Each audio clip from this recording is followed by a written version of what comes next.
நமக்கு கூட்டியிருக்கிறது. அந்த வகையில் நாம் திருத்தோள்நோக்கம் என்பதை பார்த்து முடித்திருக்கிறோம். இன்றைக்கு திருப்பொன்னூசல் என்ற பகுதியை பார்க்கணும். அந்த திருப்பொன்னூசல் உத்தரகோசமங்கையிலே பாடியது என்று தெரிகிறது. அதற்கு இங்க ஒரு பாடல் இதிலேயே உண்டு. 9வது பாடல், கடைசி பாடல் நிறைவா இருக்குது. 9வது பாட்டா இருக்கு. அதுல ஒரு குறிப்பு வருகிறது. உத்தரகோசமங்கையிலே பெருமான் மாணிக்காசு பெருமான் வணங்குகிற பொழுது அவருக்கு மீண்டும் அந்த இலிங்கத்திலே சோதி உருவாக தன்னுடைய தோற்றத்தை காட்டியிருக்கிறான் என்ற செய்தி கீர்த்தி திரவல்லே உத்தரகோசமங்கையுள் இருந்து வித்தக கோலம் காட்டிய இயல்பு என்று வருது. உத்தரகோசமங்கையிலே வித்தக கோலம் காட்டினான் என்றே வருது. ஆனா மீண்டும் அந்த திருக்கோலத்தை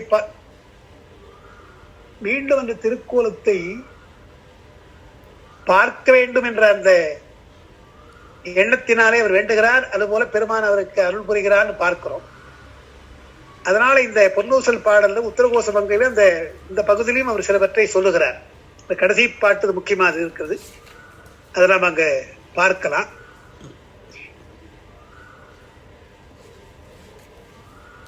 மகளிருடைய விளையாட்டுல ஊஞ்சல் ஆடுதல் மிக முக்கியம். அது இன்றைக்கும் இருக்குது, பார்க்கிறோம். அந்த மகளிர் ஆடுகின்ற விளையாட்டு போல வைத்து இவர்கள் ஆடுகிறார்கள் என்று பொன்னூசல் ஆடுதல் வருது. இப்ப என்ன செய்துட்டாங்க, அத இரவு நேரத்தில் கடைசி அர்த்தஜாம பூசைகளே பொன்னூசல் பாடுதல் என்று வைத்திருக்கிறாங்க. ஏன்னா அவர் பெருமான் பொன்னூசல் ஆடுறாருன்றதால இங்கேயும் அது போல இங்க வந்து பெண்கள் ஆடுகிறார்கள். பெண்கள் பொன்னூசல் ஆடுறாங்க. பெருமானுடைய புகழைப்பாடு எப்படி பூவல்லி கொய்யாமோ தெள்ளேனம் கொட்டாமன்னு சொன்னாங்க, அது போல ஊஞ்சல் ஆடுவோம்னு ஆடுறாங்க. அது பழக்கத்துல பின்னாலே அந்த அர்த்தஜாமத்தின் பொழுது ஊசலிலே பெருமானை அமர்த்துவதாலே அவர்கள் 2 பேரும் அங்கே ஆடுவதாக எண்ணி இப்பொழுது நம்ம வச்சுட்டோம் அந்த பாட்டு, அந்த பகுதியை. அந்த 4வது பாட்டுல அப்படி வருது. அஞ்சொலால் தன்னோடும் கூடி அடியவர்கள் நெஞ்சுலே நின்று அமுதும் ஊரின் வருது. அஞ்சொலால் தன்னோடும் கூடி என்று வர்றதுனால அர்த்தஜாமத்திலே சிவபெருமானும் சக்தியுமாக இருந்து கொண்டு அருள் புரிகிறார்கள் என்ற அந்த குறிப்பு வருகிறது. அதனால இந்த பின்னால வந்த முன்னோர்கள் அர்த்தஜாமத்திலே இதை பாடலாம் என்று முடிவு செய்து அவர்கள் செய்திருக்கிறார்கள். இதெல்லாம் பின்னாலே வந்த மரபுகள் தான், பின்னாலே வந்த மரபு. அதுக்கேற்ற மாதிரி 7வது பாட்டிலே அப்படி அன்னத்தின் மேலேறி ஆடும் அடிமையில் போல் என்று வருது. அதுக்கு வேற ஒரு அப்பா வேற உரை எழுதுறாங்க.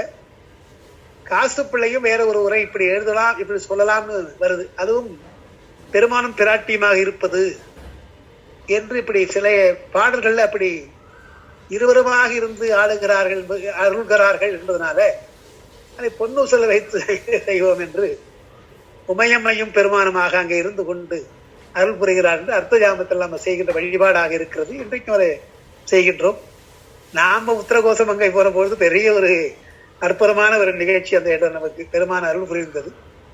உத்தரகோசமங்கையிலேயே அந்த விளக்கம் ஓதுவார் அங்க பாடினது எல்லாம் ரொம்ப இன்னைக்கு நினைச்சா அவ்வளவு மக்களும் அமைதியாக இருந்தாங்க. ஓதுவார் ரொம்ப அழகா பாடினார். அன்னைக்கு ரொம்ப தெய்வீகமா அந்த இசை இருந்தது. அதெல்லாம் நமக்கு இன்னைக்கு நினைச்சு பார்க்கணும். எங்கெங்கயோ சுத்திட்டு அவசரமா உத்தரகோசம் அங்க போறோம்.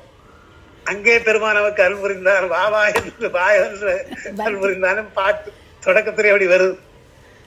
இதெல்லாம் நமக்கு எண்ணி பார்த்து பெருமான் நமக்கே இப்படி அருளுகிறான்னு பார்க்கிற பொழுது அவளுக்கெல்லாம் எப்படி அருள் இருப்பான் என்றத நம்ம சந்தேகப்பட்டோம். திருவாதிரைக்கும் அழைப்பு அன்றைக்கு தானே வந்தது. அன்னைக்குதான் அதான் அந்த இடத்துல இதுல புனவாசல் நம்ம தரிசனம் பண்ற பொழுது அங்கே இருந்து திருவாதிரைக்கு நீங்கள் பாட வேண்டும் என்று ஓதுவாருக்கு செய்தி வருது.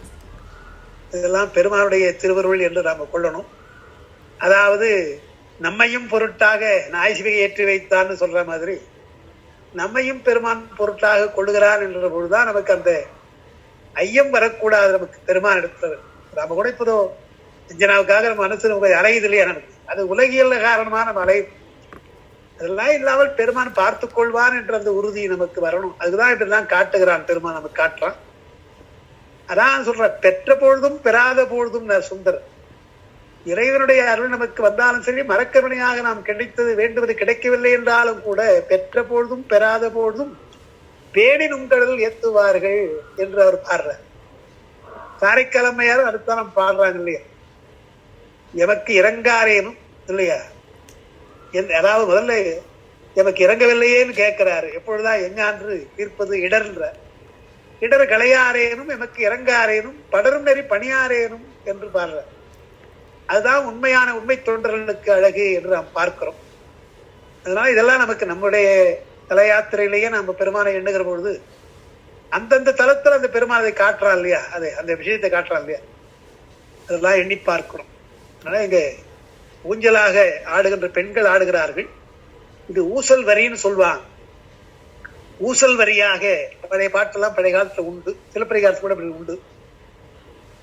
கலம்பகம் பாடுகிற பொழுது ஊசல் என்று ஒரு உறுப்பு உண்டு. பெண்கள் ஆடுகின்றத கலம்பகத்துல இலக்கியத்துல ஊசல் என்று ஊஞ்சல் ஆடுவாங்க.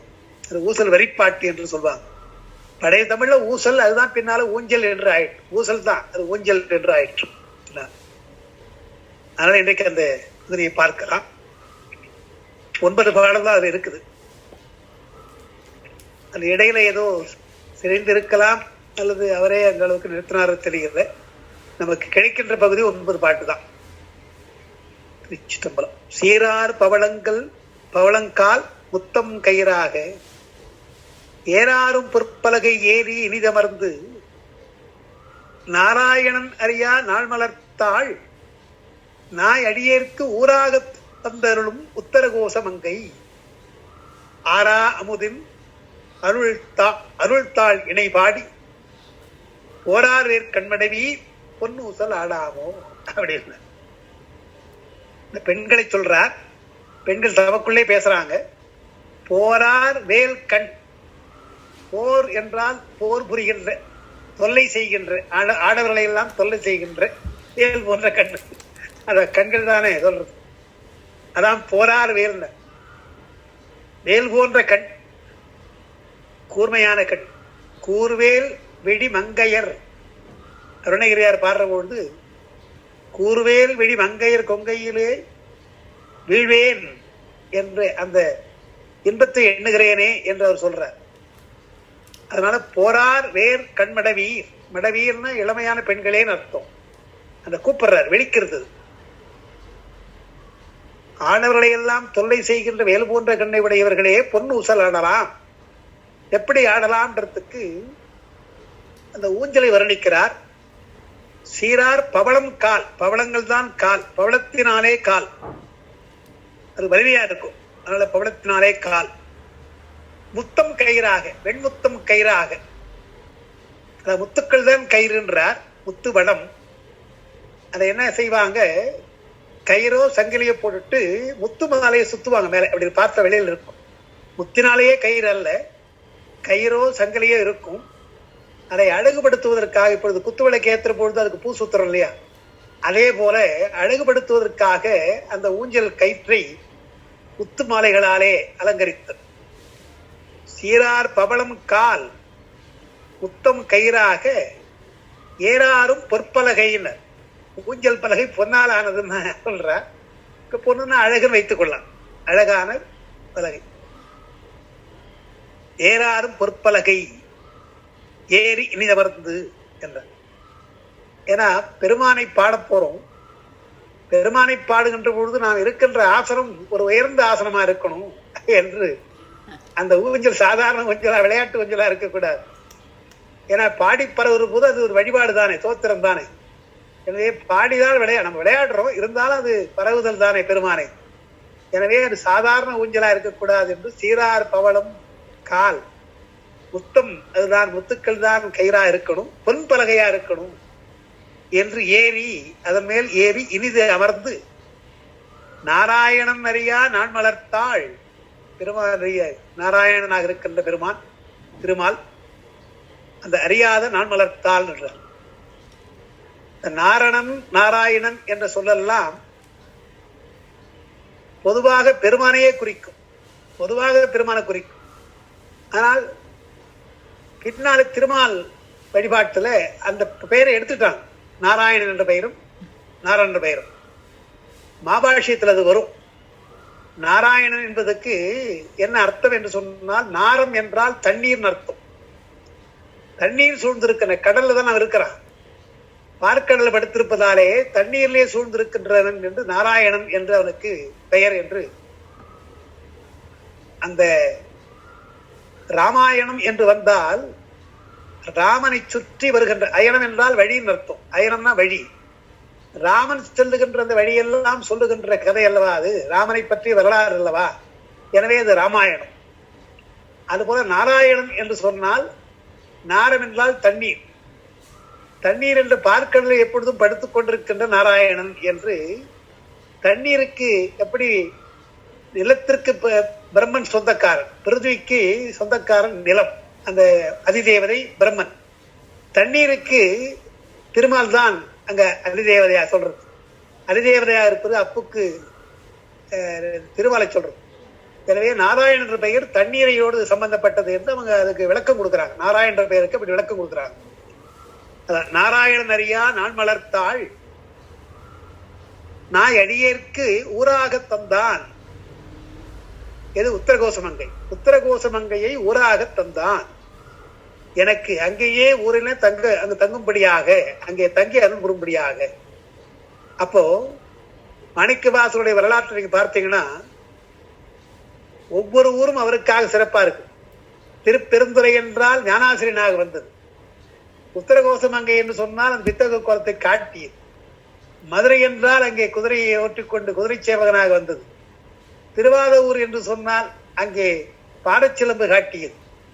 திருக்கழுக்குன்றம் என்று சொன்னால் அங்கே காட்டினாய் கழுக்குன்றிலே என்று காட்சியை காட்டுறார். அப்படி ஒவ்வொரு இடமும் தனித்தனி சிறப்பா இருக்கிறதுனால இங்கே நாயடியேற்கு உத்தரகோசமங்கையை ஊராக தந்தான். அப்ப அங்க பல நாள் தங்கி இருந்திருக்கான்னு தெரியுது. ஊராக தந்தருளும். பல தலங்களை நாம் தரிசிக்கிற பொழுது மணிவாசகருக்கு உத்தரகோசமங்கை சிறப்பா இருக்குதுன்னு சொல்லி, அதனால இந்த உத்தரகோசமங்கை முழுமையாக பாடுறாரு. ஒவ்வொரு பாட்டிலும் உத்தரகோசமங்கைன்னு வரும். ஊராக தந்தருளும் உத்தரகோசமங்கை என்று சொன்னதுனால அதனால என்ன தெரியுது, மாணிக்க வாசகர் பல இடங்கள்ல பல வகையா பாடியிருக்கிறார். இப்ப நாம எண்ணுவது போல இப்ப வகுப்புற ஒரே வரிசையா ஒரு 10 பாட்டு படிக்கிறோம். அப்படி அவர் பாடியிருப்பான்னு சொல்ல முடியாது. ஒரு இடத்துல உணர்ச்சியா ஸ்பான்டேனியஸா ஒரு உணர்ச்சி வந்து 2 பாட்டு பாடுவார். அப்புறம் எங்கன்னா ஒரு பாடுவார். அங்கங்க அதுதான் அப்படிதான் பாடி இருக்கிறார். ஆனா உத்தரகோசமங்கையிலே அங்கே இருந்து பாடி இருக்கிறார், உட்கார்ந்து கொண்டு கழுக்குன்ற மாதிரி இருந்து பாடி இருக்கிறார்னு தெரியும். அதனால உத்தரகோசமங்கைன்னு அதை சொல்றார். நாராயணன் அறியா நான் மலர்த்தால் நாயடியேற்கு ஊராக தந்தருளும் உத்தரகோசமங்கை ஆரா அமுதின் அருள்தாள் இணை. ஆரா அமுதாக இருக்கின்றவன் அவனுடைய அருள்தாள் இணைபாடி போரார்வேல் கண்மடவியில் பொன்னூசல் ஆடலாம். தெவிட்டாத அமுதமாக இருக்கிறான். ஆரா அமுது என்றால் தெவிட்டாத அமுதமாக இருக்கின்றான். நாள்தோறும் சுவை தருகின்ற ஒரு அமுதமாக இருக்கின்ற பெருமான். அவருடைய அருள் தாள் இணைன்ற பெருமானுடைய திருவடி. அருள் என்பது திருவடி. திருவடியை பாடி நாம் ஆடுவோம் என்று ஆரா அமுதின் அருட்திணையை பாடி அருட்தாள் இணை பாடி போதார்வேல் கண்மொழியில் பொன்னூசல் ஆடலாம். இரண்டாவது பாடல்.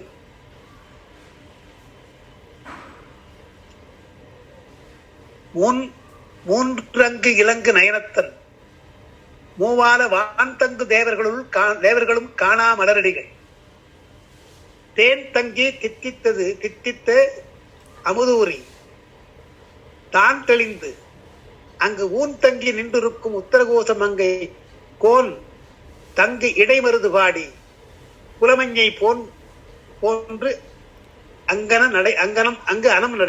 அனம் நடையீர் பொன்னூசல் ஆடாமோன்னார். அதாவது 3 அங்கு இலங்கும் நயனம், 3 கண், 3 கண் இருக்கு பெருமானுக்கு, 3 கண் உடையது, 3 அங்க இலங்கும் நயத்தான். அப்புறம் மூவாத வான் தங்கு தேவர்களும் காணா மலரடிகள். தேவர்களுக்கு எப்பொழுது இளமை இருக்கும், அவங்க சீக்கிரம் மூப்பு வராது. ஆனா இளமை இருந்து என்ன பயன்றாங்க, அவங்க காண முடியலையே, பெருமானை காண முடியலையே. இளமையிலேயே நம்முடைய ஞானசம்பந்தம் எல்லாம் கண்டுவிட்டார்கள், தேவர்கள் காண முடியலையே. மூவாத வான் தங்குகின்ற தேவர்களும் காணா மலரடிகள், அது தேன் தங்கியது போல தித்தித்தது, அமுது ஊறியது, தான் தெளிந்தது என்ற 3 சொல்ற. அவருடைய அருள் எப்படி என்றால் தேன் போல தித்தித்தது, அமுதம் போல அரிதானது. அமுதம் என்று சொன்னால் அரிதுன்னு அர்த்தம், அரிதான ஒன்று. அப்படித்தான் தெளிந்தான் என்று.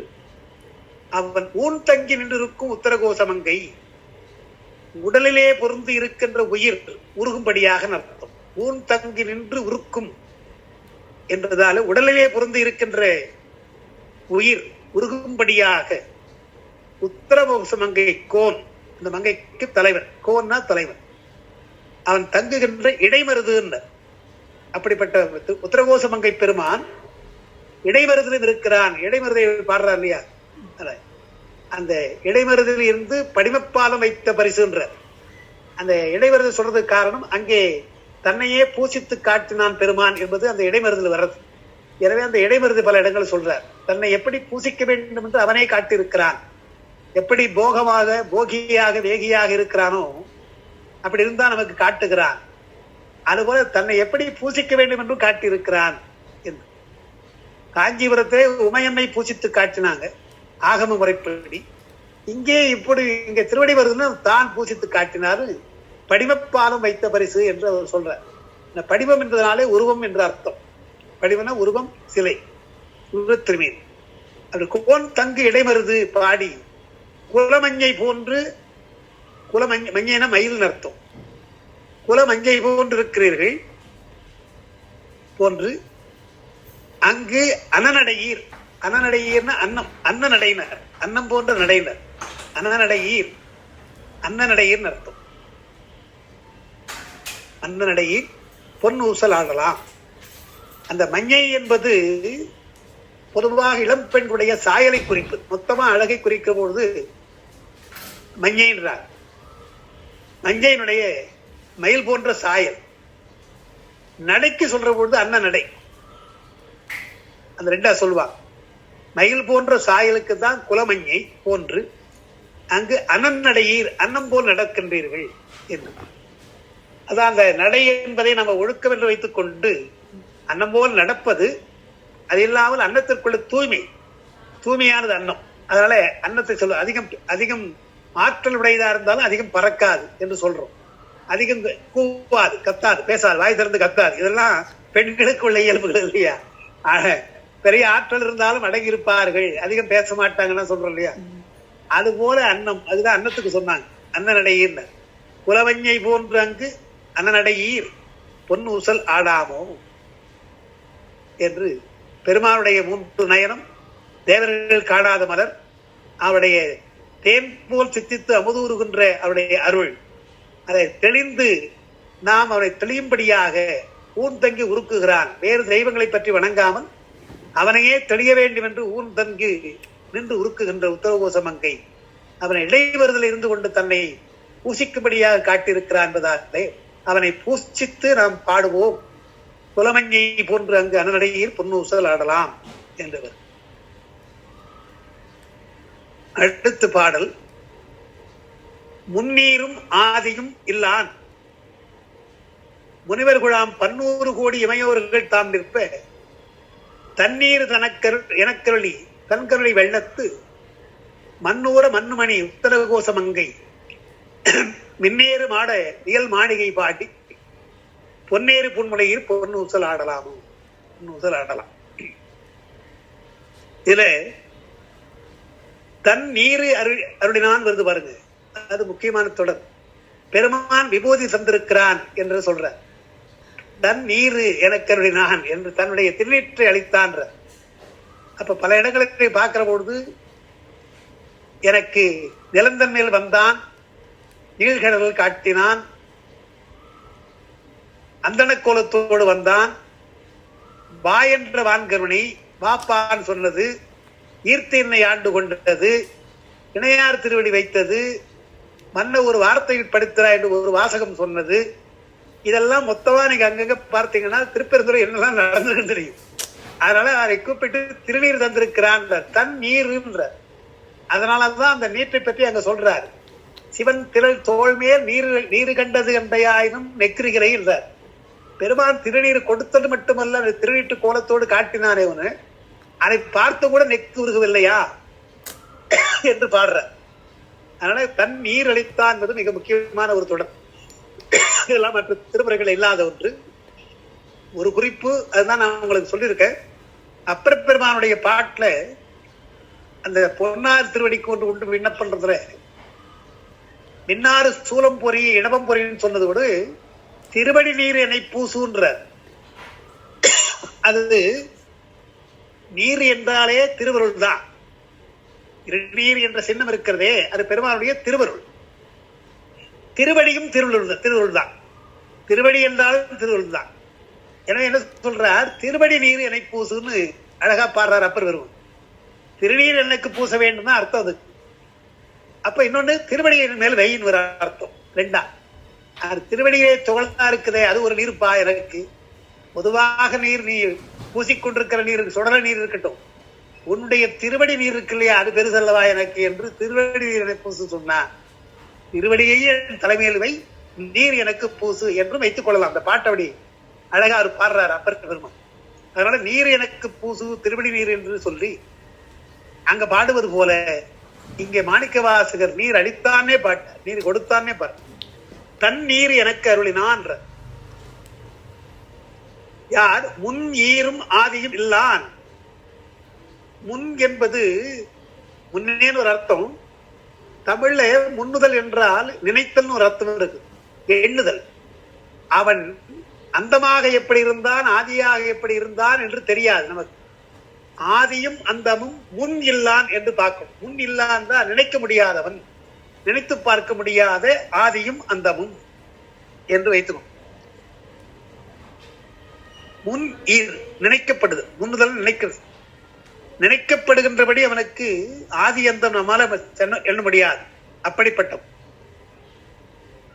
முனிவர் குழாம் 100 கோடி இமையோர், 33 கோடி தேவன் சொல்றேன் அந்த இமையோர்கள் முனிவர் குழாம்னா. அப்போ தேவர்கள் எல்லாம் இருப்பது தேவலோகம், அது இந்திரலோகம். பூலோகம் புவலோகம் என்றெல்லாம் வரிசையா சொல்லும் பொழுது தெய்வலோகம் என்று நாம் இந்திரலோகத்தை நம்ம சொல்லுகின்றோம். அது இல்லாமல் முனிவர்கள் வாழ்வது என்று சொல்லி மகலோகம் என்று நாம சொல்றோம். அந்த இது தவலோகம் சொல்றோம். தவம் செய்கின்ற முனிவர்கள் இருக்கின்ற இடம் அர்த்தம். இப்படி ஒவ்வொரு உலகத்திலும் ஒவ்வொரு இருக்கிறாங்க. அவளெல்லாம் விட்டு விட்டு பூலோகத்தில் இருக்கின்ற நமக்கு வந்தான் பெருமான் என்று சொல்றார். அதான் முன்னீரு ஆதியும் இல்லான், ஈரும் ஆதியும் இல்லாதவன் நினைத்து கூட பார்க்க முடியாது. முனிவர் குழாம் இருக்கிறார்கள், பல இடங்கள் சொல்றாரு இல்லையா, முனிவர் குழாம் இருப்பன்னு பாடுற. முனிவர் குழாமுக்கு கொடுக்காமல், ஏன்னா அவங்க அதுக்காகவே இருக்கிறாங்க. முனிவர் குழாம் பெருமானை அடைய வேண்டும் என்று தவம் பண்ணிட்டு இருக்காங்க. சரி செய்யட்டும் அவர் விட்டார். இங்க எங்க அமைச்சராக இருந்து கொண்டிருக்கிற இவரை போய் ஆட்கொள்கிறான் என்றார். முனிவர் குழாம் 100 கோடி இமையோர்கள் தாம் நிற்ப என்று சொன்னார். அப்படி அதாவது நாட்டார்கள் வீழ்த்திருப்ப ஞானத்துள்ளே, அது போல அவங்க எல்லாம் வீழ்ச்சினாடா நமக்கு வரலையேன்னு இவருக்கு கொடுக்கிறான். 100 கோடி இமையோர்கள் தாம் நிற்ப தன் நீர் எனக்கு அருளினான் அழைத்து தன் கருணை வெள்ளத்து மண் ஊற. அப்படியே மண் நிலைத்தல், நிலைக்கும்படியாக, அவருடைய வெள்ளத்திலே ஊறும்படியாக, மூழ்கும்படியாக அர்த்தம். வெள்ளத்திலே மூழ்கினேன், ஆனந்த வெள்ளத்திலே அழுந்தினேன்றாரியா, அதான் ஊறும்படியாக, ஊற வச்சுட்டான்றார், உள்ள அப்படியே அழிச்சுட்டாராம். தன் கருணை வெள்ளத்து மண் ஊற, நிலையாக ஊறும்படியாக என்றால் அங்கேயே ஊறி கிடக்கும்படியாக, அந்த ஆனந்த வெள்ளத்திலே அப்படியே மூழ்கி கிடக்கும்படியாக. மண்ணும் மணி உத்தரகோசமங்கை, மாணிக்கம் போல் இருக்கின்ற உத்தரகோசமங்கை பெருமான்.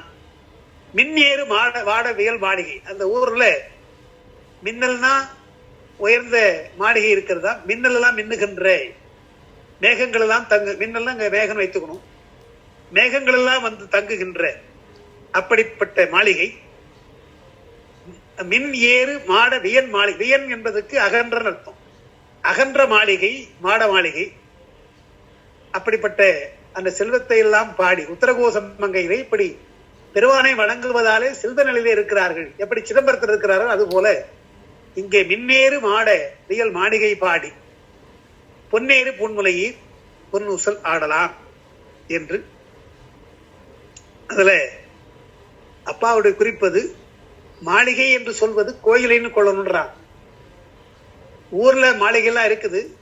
மாளிகையை பாடுதல் என்பதனால மாளிகையை பாடுதல்னா கோயிலை பாடுதல், கோயில் பாடுதல் சொல்லுவாங்க. கோயிலை பாடுதல் மின்னேறு மாடவியல் மாளிகை பாடி என்றால் அகன்றிருக்கின்ற பெரிய மாளிகையாக கோயிலாக உத்தரகோசம் அங்கே இருந்தது. அந்த கோயிலை பாடுவோம், அப்படிப்பட்ட பொன்னேறு பொன்முலையீர் பொன்னூசல் ஆடலாம் என்று வரும். அதான் ஆதியும் அந்தமும் இல்லாத என்ற இந்த பாட்டுல தன்னுடைய திருநீர் என கழித்தார் என்ற ஒரு அரிய செய்தி நமக்கு வருகிறது. உத்தரகோச மங்கையில் இருக்கின்ற கோயிலை எல்லாம் நாம் பாடுவோம், மாணிக்கமாக இருக்கின்ற பெருமான் எழுந்திருக்கின்ற அந்த உத்தரகோச மங்கையை பாடுவோம் என்று வரும். அடுத்து 4வது பாடல். நஞ்சமர் கண்டத்தன் அண்டத்தவர் நாதன் மஞ்சுதோய் மாடமணி உத்தரகோச மங்கை அஞ்சலால் தன்னோடும் கூடி அடியவர்கள் நெஞ்சுளே நின்று அமுதம் ஊறி கருணை செய்து துஞ்சல் பிறப்பு அறுப்பான் தூய புகழ்பாடி புஞ்சமான் வெள்விளையே பொன்னூசல் ஆடாமோ என்று வரும். திருவாசகத்தில் சில அரிய தொடர்கள் வரும். அந்த புஞ்சம் வருது பாருங்க, புஞ்சம் என்று கடைசி வரி, அது தொகுதியின் அர்த்தம். நிறைந்திருக்கு, வளையல் நிறைய போட்டிருக்காங்க. வளையல் தொகுதி. புஞ்சம் என்றால் தொகுதி. சங்கினாலே வளையல் போட்டிருக்காங்க, நிறைய வளையல்கள் போட்டிருக்காங்க. புஞ்சமான் வெள்விளையில் நஞ்சமர் கண்டத்தன் அண்டத்தவர் நாதன். பெருமான் நெஞ்சவர் கண்டத்தனா இருக்கிறான், தேவர்களுக்கெல்லாம் தலைவனா இருக்கிறான்.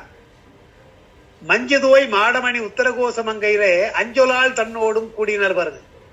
அது அஞ்சொலால் தன்னோடும் கூடி அடியவர்கள் நெஞ்சுலே நிற்கிறான் என்று உமையம்மையோடு நமக்கு அருள் புரிகிறான் என்ற வார்த்தை சொன்னதால்தான் இந்த பொன்னூசலை நாம் அங்க அர்த்தஜாமத்தில் பாடுறோம்.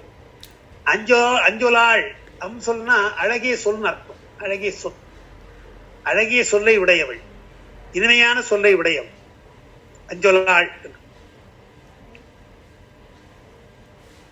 அஞ்சொலால் தன்னோடும் கூடி அடியவர்கள் நெஞ்சுளே நின்று அமுதம் ஊறி கருணை செய்து நெஞ்சுளே நிற்கின்றான், இன்பத்தை தருகிறான், கருணை செய்கிறான். 3 வகையா சொல்றார். எப்படி அம்மையப்பராக இருந்துதான் அருள் புரிவான் என்பது நம்முடைய கொள்கை. அம்மையப்பர் கோலம் அருள் புரிகின்ற கோலம் நமக்கு தெரியும். அப்படி அம்மையப்பராக இருக்கிறான், நெஞ்சிலே புகுந்தான்.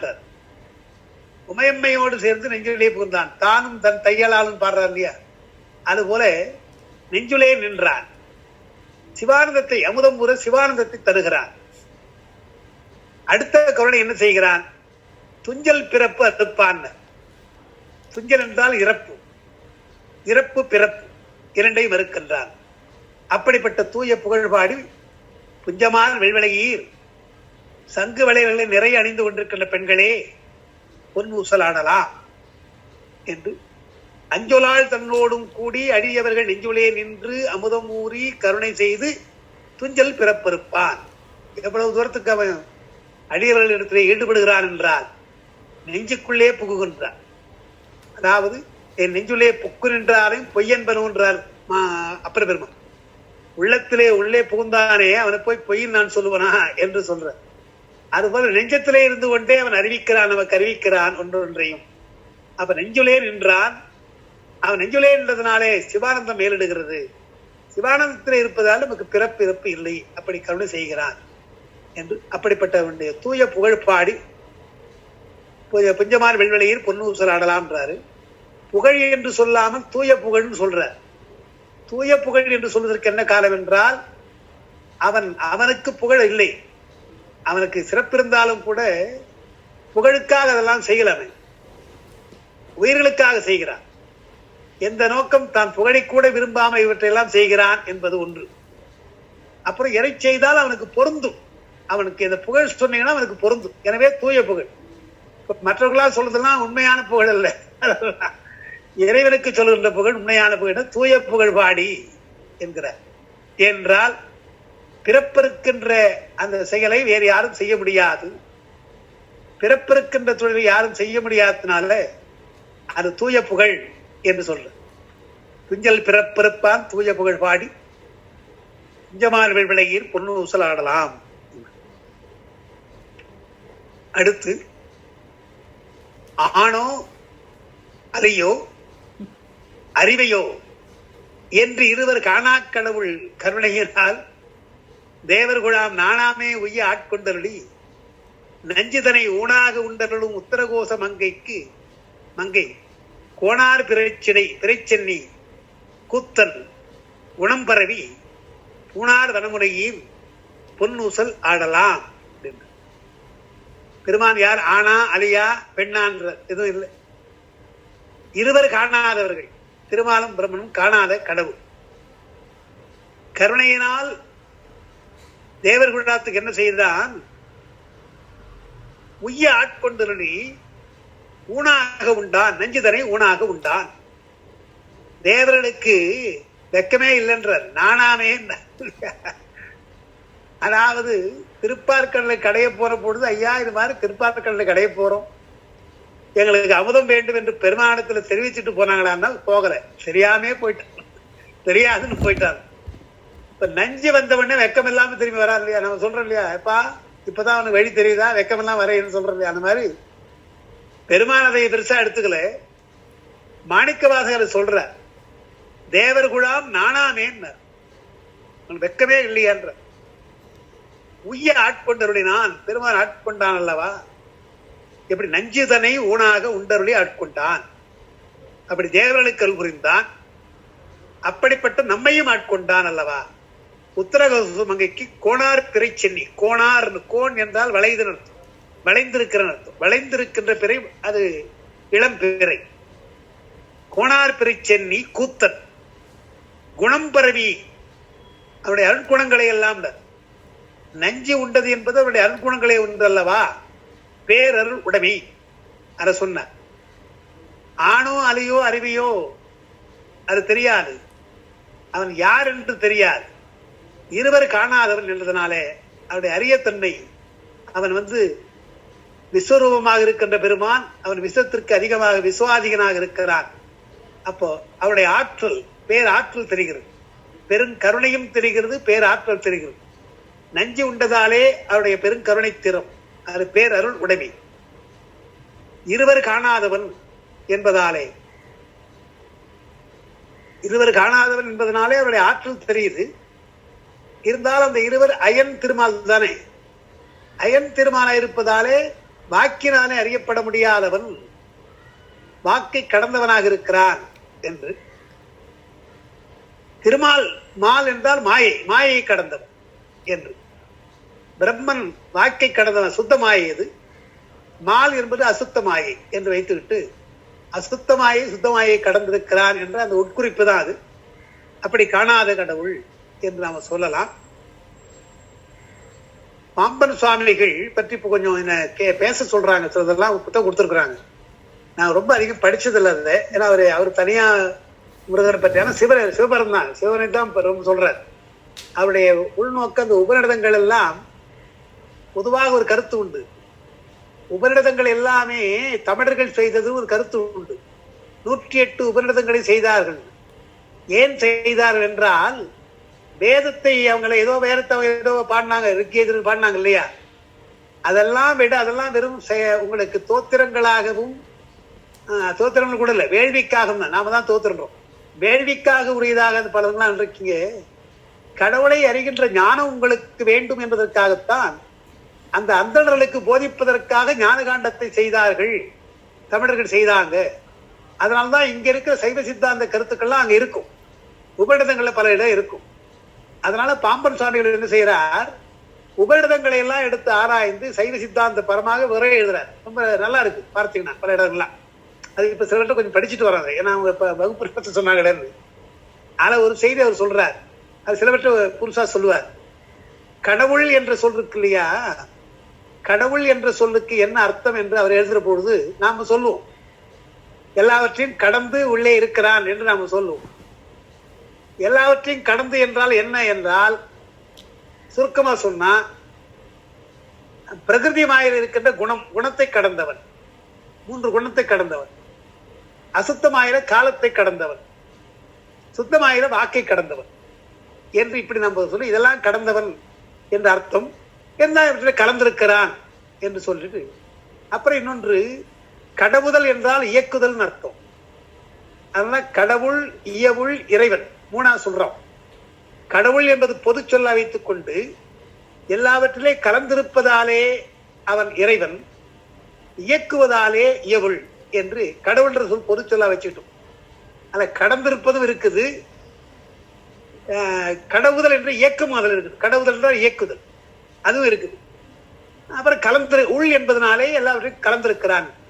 அப்ப உள் என்ற சொல்லினாலே கலப்பு நிலை தெரிகிறது, கடாவுதல் என்பதனாலே இயக்குதல் தெரிகிறது, கடை என்பதனாலே கடந்திருப்பது தெரிகிறது என்று அது கடவுள் என்ற வார்த்தையை நம்ம வைத்துக்கிறோம், 3 வைத்துக்கிறோம்.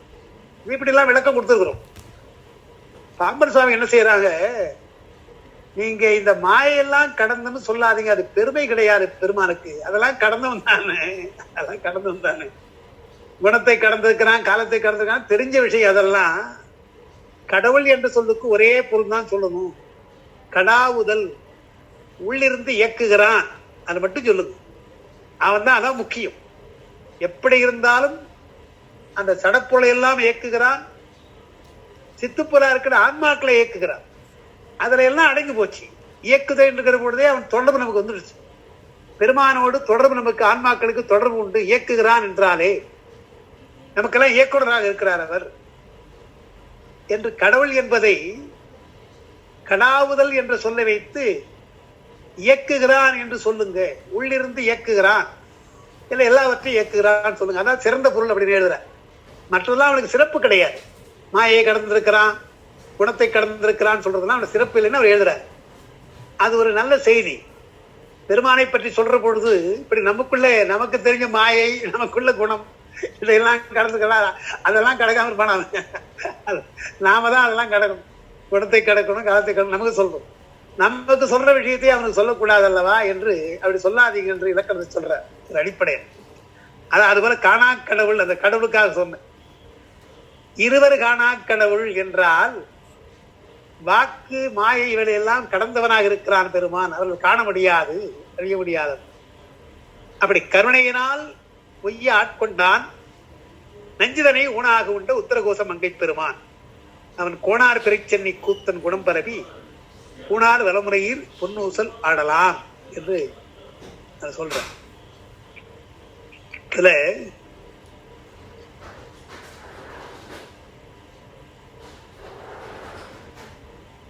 அரக்கருணை, இதுல அப்பா ஒண்ணு முன்னுரை எழுதுறாங்க.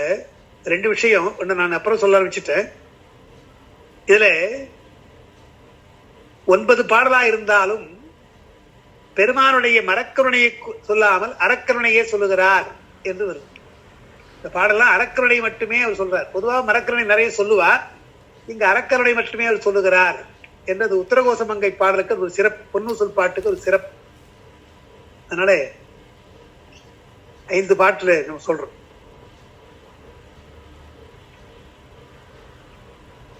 சரி, அடுத்த பாடல்.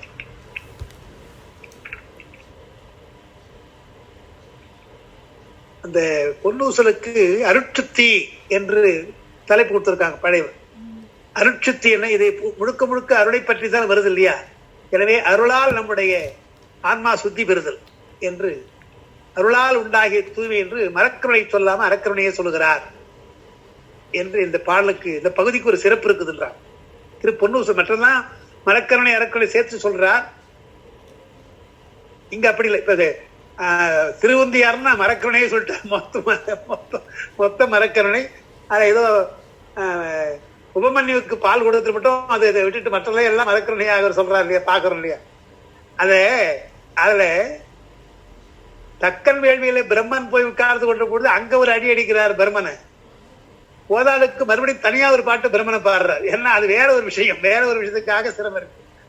தக்கன் வேள்வியில சிரமம் இருந்து வேற, அது இல்லாம அவனுக்கு அது வழக்கம்பா. அவன் அதாவது இப்படி வேடிக்கையா சொல்லுவாங்க, அவன் மேல நிறைய கேஸ்ன்னு சொல்லுவாங்க தெரியுங்களா. ஒரு கேஸ் 2 கேஸ். காவல்துறை பிடிச்சு போனாங்கன்னா ஒரு கேஸா இருந்தா பரவாயில்ல, தண்டிச்சு விட்டுருவாங்க.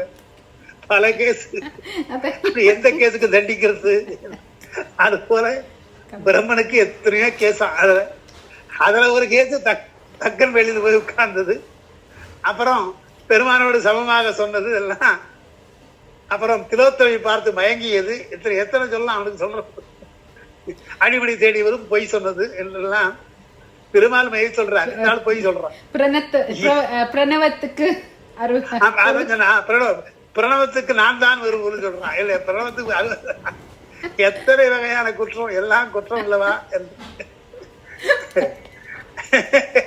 நிறைய கேஸ் பெண்டிங் வேடிக்கையா சொல்ல வேண்டியதா இருக்கு.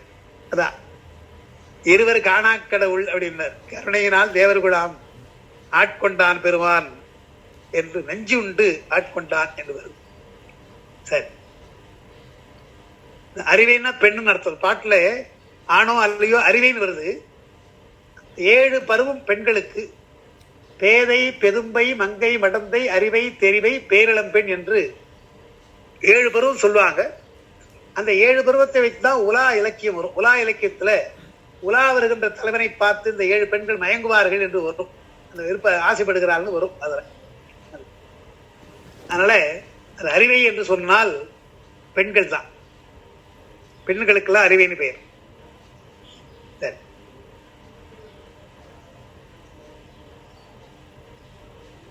மாதாடு பாகத்தன் உத்தரகோச மங்கை தாதாடு கொன்றை சடையான் அடியாருள் கோதாட்டி நாயேனை ஆட்கொண்டு என் தொல் பிறவி தீது ஓடாவண்ணம் திகழ பிறப்பறுப்பான் காதாடு கொண்டலங்கள் பாடி கசிந்து அன்பால் போதாடு புன்முனையில் பொன்னூசல் ஆடாமோ.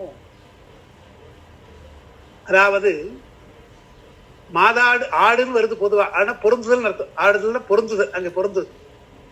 மாதாடு பாகத்தன் உமையம்மையை பக்கத்திலே வைத்துக் கொண்டிருக்கின்ற பெருமான். உத்தரகோச மங்கையிலே தாதாடு கொன்றை சடை. கொன்றை மலர் தாது என்றால் மகரந்தங்கள்.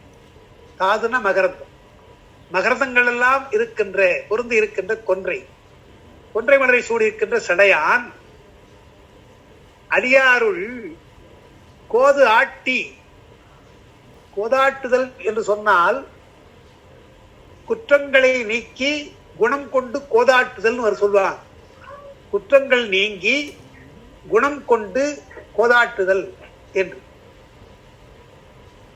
குற்றத்தை நீக்கிவிட்டான், அவருக்கு இருக்கிற குணங்களை ஏற்றுக்கொண்டான். கோதாட்டுகிறான் என்றால் பாராட்டுதல். பெருமான் என்னை பாராட்டுகிறான், திருநீர் அளித்தான், திருவடியை கொடுத்தான், வா என்று கூப்பிட்டான், இதெல்லாம் அவனை பாராட்டுதல்.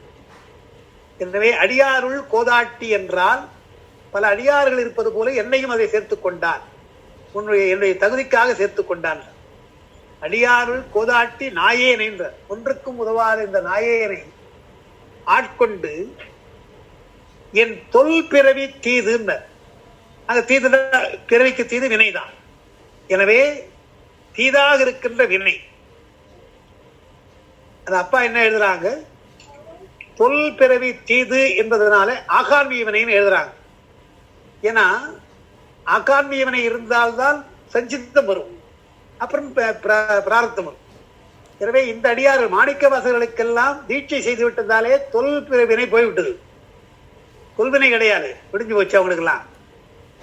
இருப்பது பிராரத்த கர்மம். ஆகாமியும் ஏறாமல் பார்த்துக்கணும் இருக்கிற வரைக்கும். அதனால ஆகாமின்றார். பின்னால் கூட நம்ம படிக்க போறோம். திருக்கழுக்குன்றத்தை படிக்க சொல்ல பொழுது என் வினை ஒத்த பின் அந்த உனக்கிலா வித்து மேல் விளையாமை, என் வினை ஒத்த பின் உனக்கிலா வித்துன்றார். அது ஆகாமியத்தை சொல்றது, ஆகாமி வினை சொல்றது. பொதுவாக தொல் வினையைத்தான் சொல்லுவாங்க. சஞ்சலத்துக்கு தான் வருத்த வித்து போல் போயிட்டுன்னு சொல்லுவாங்க. ஆனால் அங்க வேற நயமா என்ன சொல்றாரு, உணக்கிலாத வித்துன்றார், காய வைக்காத வித்து அங்க சொல்ல போறாரு. எனவே பெரும்பாலும் ஒரு ஆகாரமைத்தான் அவர் சொல்றார் அடிப்படை. அதனால இங்கே தொல் பிறவி தீது ஓடா வேண்டும் என்றால், தீது ஓடுதல் என்றால் பெருகுதல் அர்த்தம், பெருகுதல். நாம் பிராரத்தை அனுபவிக்கிற பொழுதே அந்த ஆகான்மியம் வரும். எனவே அந்த ஆகான்மியத்தை ஓடா வண்ணம்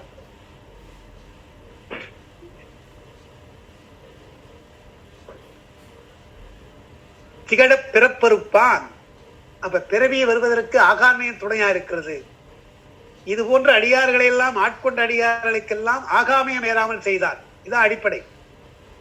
உங்களுக்கு அதை அந்த பதிகம் சொன்னா ஞாபகம் இல்லை, சொல்லியிருப்பேன். அதாவது முதலை உண்ட பாலகனை அழைக்கிற பொழுது சுந்தரர் முக்கியமா இப்ப 2 பாட்டு பாடுறான்னு சொன்ன. எனக்கு நரகம் வரக்கூடாதுன்னு ஒண்ணு கேட்கிறா, பிறவாமை வேண்டும்னு கேட்கிறார். அந்த முதலை உண்ட பாலகனை அழைக்கிற பொழுது பிறவாமை வேண்டும் என்றும் நரகம் கூடாதுன்னு ஏன் சொல்லணும் வரும்? உங்களுக்கு அதை சொன்ன ஞாபகம் இல்லை, நினைவில்லை. அதை வேணா கொஞ்சம் அந்த 7ஆம் திருமுறை கொஞ்சம் கொண்டாங்க, பார்க்க முடியுமா? இப்போ நான் அதை கொண்டாடுறேன். அவிநாசி பதிகள், திருப்பொக்குளியூர் அவிநாசி, புக்குளியூர் அவிநாசின்னு வரும். வசந்தியம்மா வளர்க்கல என்ன பக்கம் ஐயா? 7ஆம் திருமுறையில 1229. சரி ஐயா, 7ஆம் திருமுறை 1229 திருப்புக்குளியூர் அவிநாசின்னு வரும். இதுல அந்த பதிகம் ஏன் பாடுறாருன்னு சொன்னா, முதலை உண்ட பாலகனை அழைக்கிறார். அழைக்கிற பொழுது 3வது பாட்டு பாருங்க, அதுல அந்த பதிகத்துல 3வது பாட்டு, எங்கேனும் போகினும் எம்பெருமானின் நினைந்தக்கால் கொங்கே புகினும் கூரை கொண்டு ஆரழைப்பார் இதை பொங்காடு அரவா புக்குளியூர் அவிநாசியே எங்கோனே உன்னை வேண்டிக் கொள்வேன் பிறவாமை என்றார் பாருங்க. அதாவது கொங்கு நாட்டுல அந்த காலத்துல கொள்ளை அதிகம். அது ஒரு விலக்கப்பட்ட ஏரியா, அதெல்லாம் புரோஹிபிட்டட் ஏரியா மாதிரி. அங்க யாரும் அதிகம் போக மாட்டாங்க, அது காடு நிறைந்த இடம். எனவே பல இடங்கள்ல கொள்ளை நடக்கணுமா. அதே போல சுந்தர பெருமான் அங்க வரப்பொழுது ஒரு கொள்ளை அடிச்சிடுறாங்க, அதை பாக்குறோம். பெருமான் சிவகணங்கள் நினைச்சு கொண்டாந்துடுறாரு, அது நமக்கு தெரியும். அப்புறம் திருமூலன் புண்ணில பாடுறான்னு தெரியும். இருக்கட்டும், அது ஒரு புறம் இருந்தாலும், எங்கே போயினும் எம்பெருமான் நினைந்தால், நான் எங்க இருந்தாலும் பெருமாளை உன்னை நினைக்கிறேன். நினைக்கிற பொழுது பொங்காடரவா புக்குடியூர் அவிநாசியை இப்ப நான் உன்னை வேண்ட வேண்டியதா இருக்கு. ஏன்னா முக்கியமாக முதலை உண்ட பாலனை அடைப்பதற்காக நான் வேண்ட வேண்டியதா இருக்கு. வேண்டுவதற்கு முன்னால என்ன பண்ண, அந்த பாட்டை சொல்வதற்கு முன்னால் என்ன பண்ணிட்டார், எங்கோனே உன்னை வேண்டிக் கொள்வேன் பிறவாமைன்றார். பிறவாமை எனக்கு வேணும்ன்றார். இப்போ மற்ற பற்றி எனக்கு இன்றி பாதமே மனம் பாவித்தேன், பெற்றலும் பிறந்தேன், இனி பிறவார தன்மை எதிரெல்லாம் பாடுறவர் தான் அங்க. இங்க மறுபடியும் பிறவாமைன்னு பாடுறார். ஏனென்றால் ஆகான்மிய வினை சேர்ந்தால் பிறவாமை முதல்ல. இப்ப அவருக்கு முதலை உண்ட பாலகனை அழைக்க வேண்டும் என்ற ஒரு விருப்பம் வருது. அவருக்கு விருப்பம். அந்த விருப்பம் என்று சொன்னால் அது வினைதானே. அது மற்றவர்களுக்காக அந்த முதலை உண்ட பாலகனை அழைக்க போறார், தனக்காக இல்ல. இருந்தாலும் அது விருப்பம் தானே. எனவே நான் இருவரை ஒப்பாக இருந்து உன்னையே நான் பாடிக்கொண்டிருக்கிறேன்.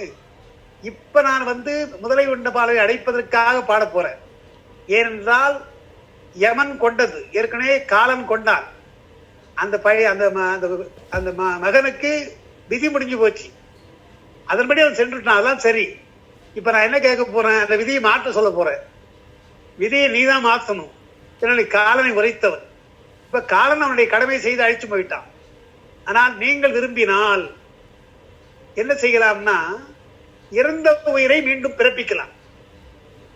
என்ன இறந்த உயிரை மீண்டும் பிறப்பிக்கிற பொழுது வேற எங்கோ பிறப்பதை காட்டிலும் இங்கேயே பிறப்பிக்கும்படியாக அதே அந்த குழந்தை அதே உடம்போடு அந்த உடம்பையே கொடுத்து, ஏன்னா பெருமன் தான் உடம்பு கொடுக்கிறான், அதே உடம்பை கொடுத்து அதே வளர்ந்த நிலைகளே அவனை கொண்டு வர செய்வதற்கு காலனை ஏவுங்கள் என்று பாட போற.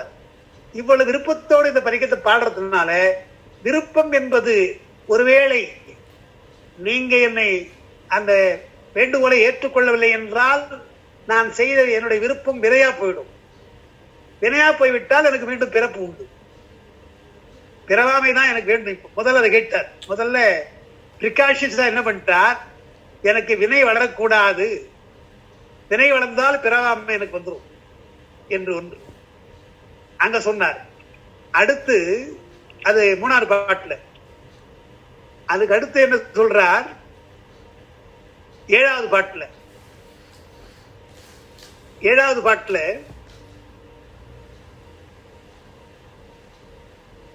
மந்தி கடுவனுக்கு உண்பகள் நாடி மலைப்புறம் சந்திகள் தோறும் சலம் புஷ்பம் இட்டு வழிபட புந்தி உறைவாய்ப்புக்கு ஒளியூர் அவிநாசியே நந்தி உன்னை வேண்டிக் கொள்வேன் நரகம் புகாமையேன் சொல்லணும். பிறவாமையினார் நரகம் புகாமையினார் ரெண்டு சொல்ற. இந்த ரெண்டு நாம குறித்து கொண்டு அது அப்பா உரை எல்லாம் அப்பாவுடைய உரை எழுதியிருக்கிறாங்க. அதுல சிறுவனை உயிர்ப்பிக்க வேண்டும் என்ற ஆசை எனக்கு நிரம்பவில்லை என்றால் அது எனக்கு வினை, விருப்பத்தினாலே வினை. எனவே பிறப்பு வந்துடும்.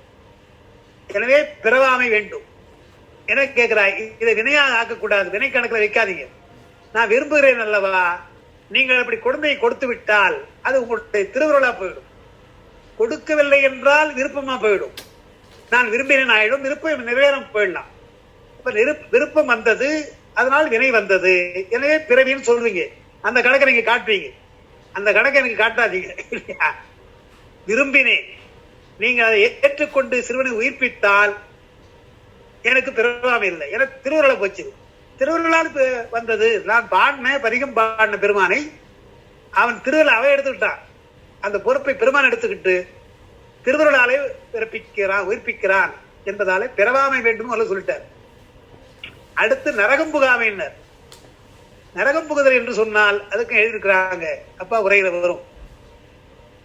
அதாவது நம்முடைய கொள்கை துர்மரணம் என்று ஏற்பட்டால் அது பெரிய பாவம். பெரிய தீவினை செய்தவர்களுக்குத்தான் இந்த துர்மரணம் ஏற்படும். இப்ப விபத்துல இறந்து போறாங்க, ஏதோ விஷம் கடித்து விஷம் வந்து ஏதோ இறந்து போறாங்க இல்லையா, இது போல இதெல்லாம் வந்து துர்மரணங்கள் தான் அடிப்படையா. அது பெரும் பாவத்தினாலே வர்றது. இதெல்லாம் அப்படி முதலையால் உண்டான இந்த பாலகனுக்கு முதலை உண்டது, எனவே துர்மரணம் தான்.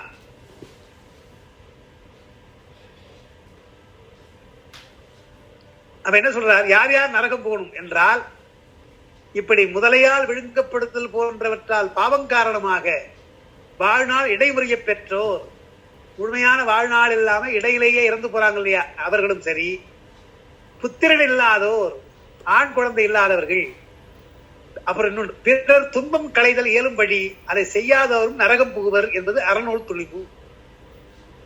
துர்மரணம் ஏற்பட்டால் அவர்கள் நரகம், புத்திரன் இல்லை என்றால் அவர்களுக்கு நரகம்.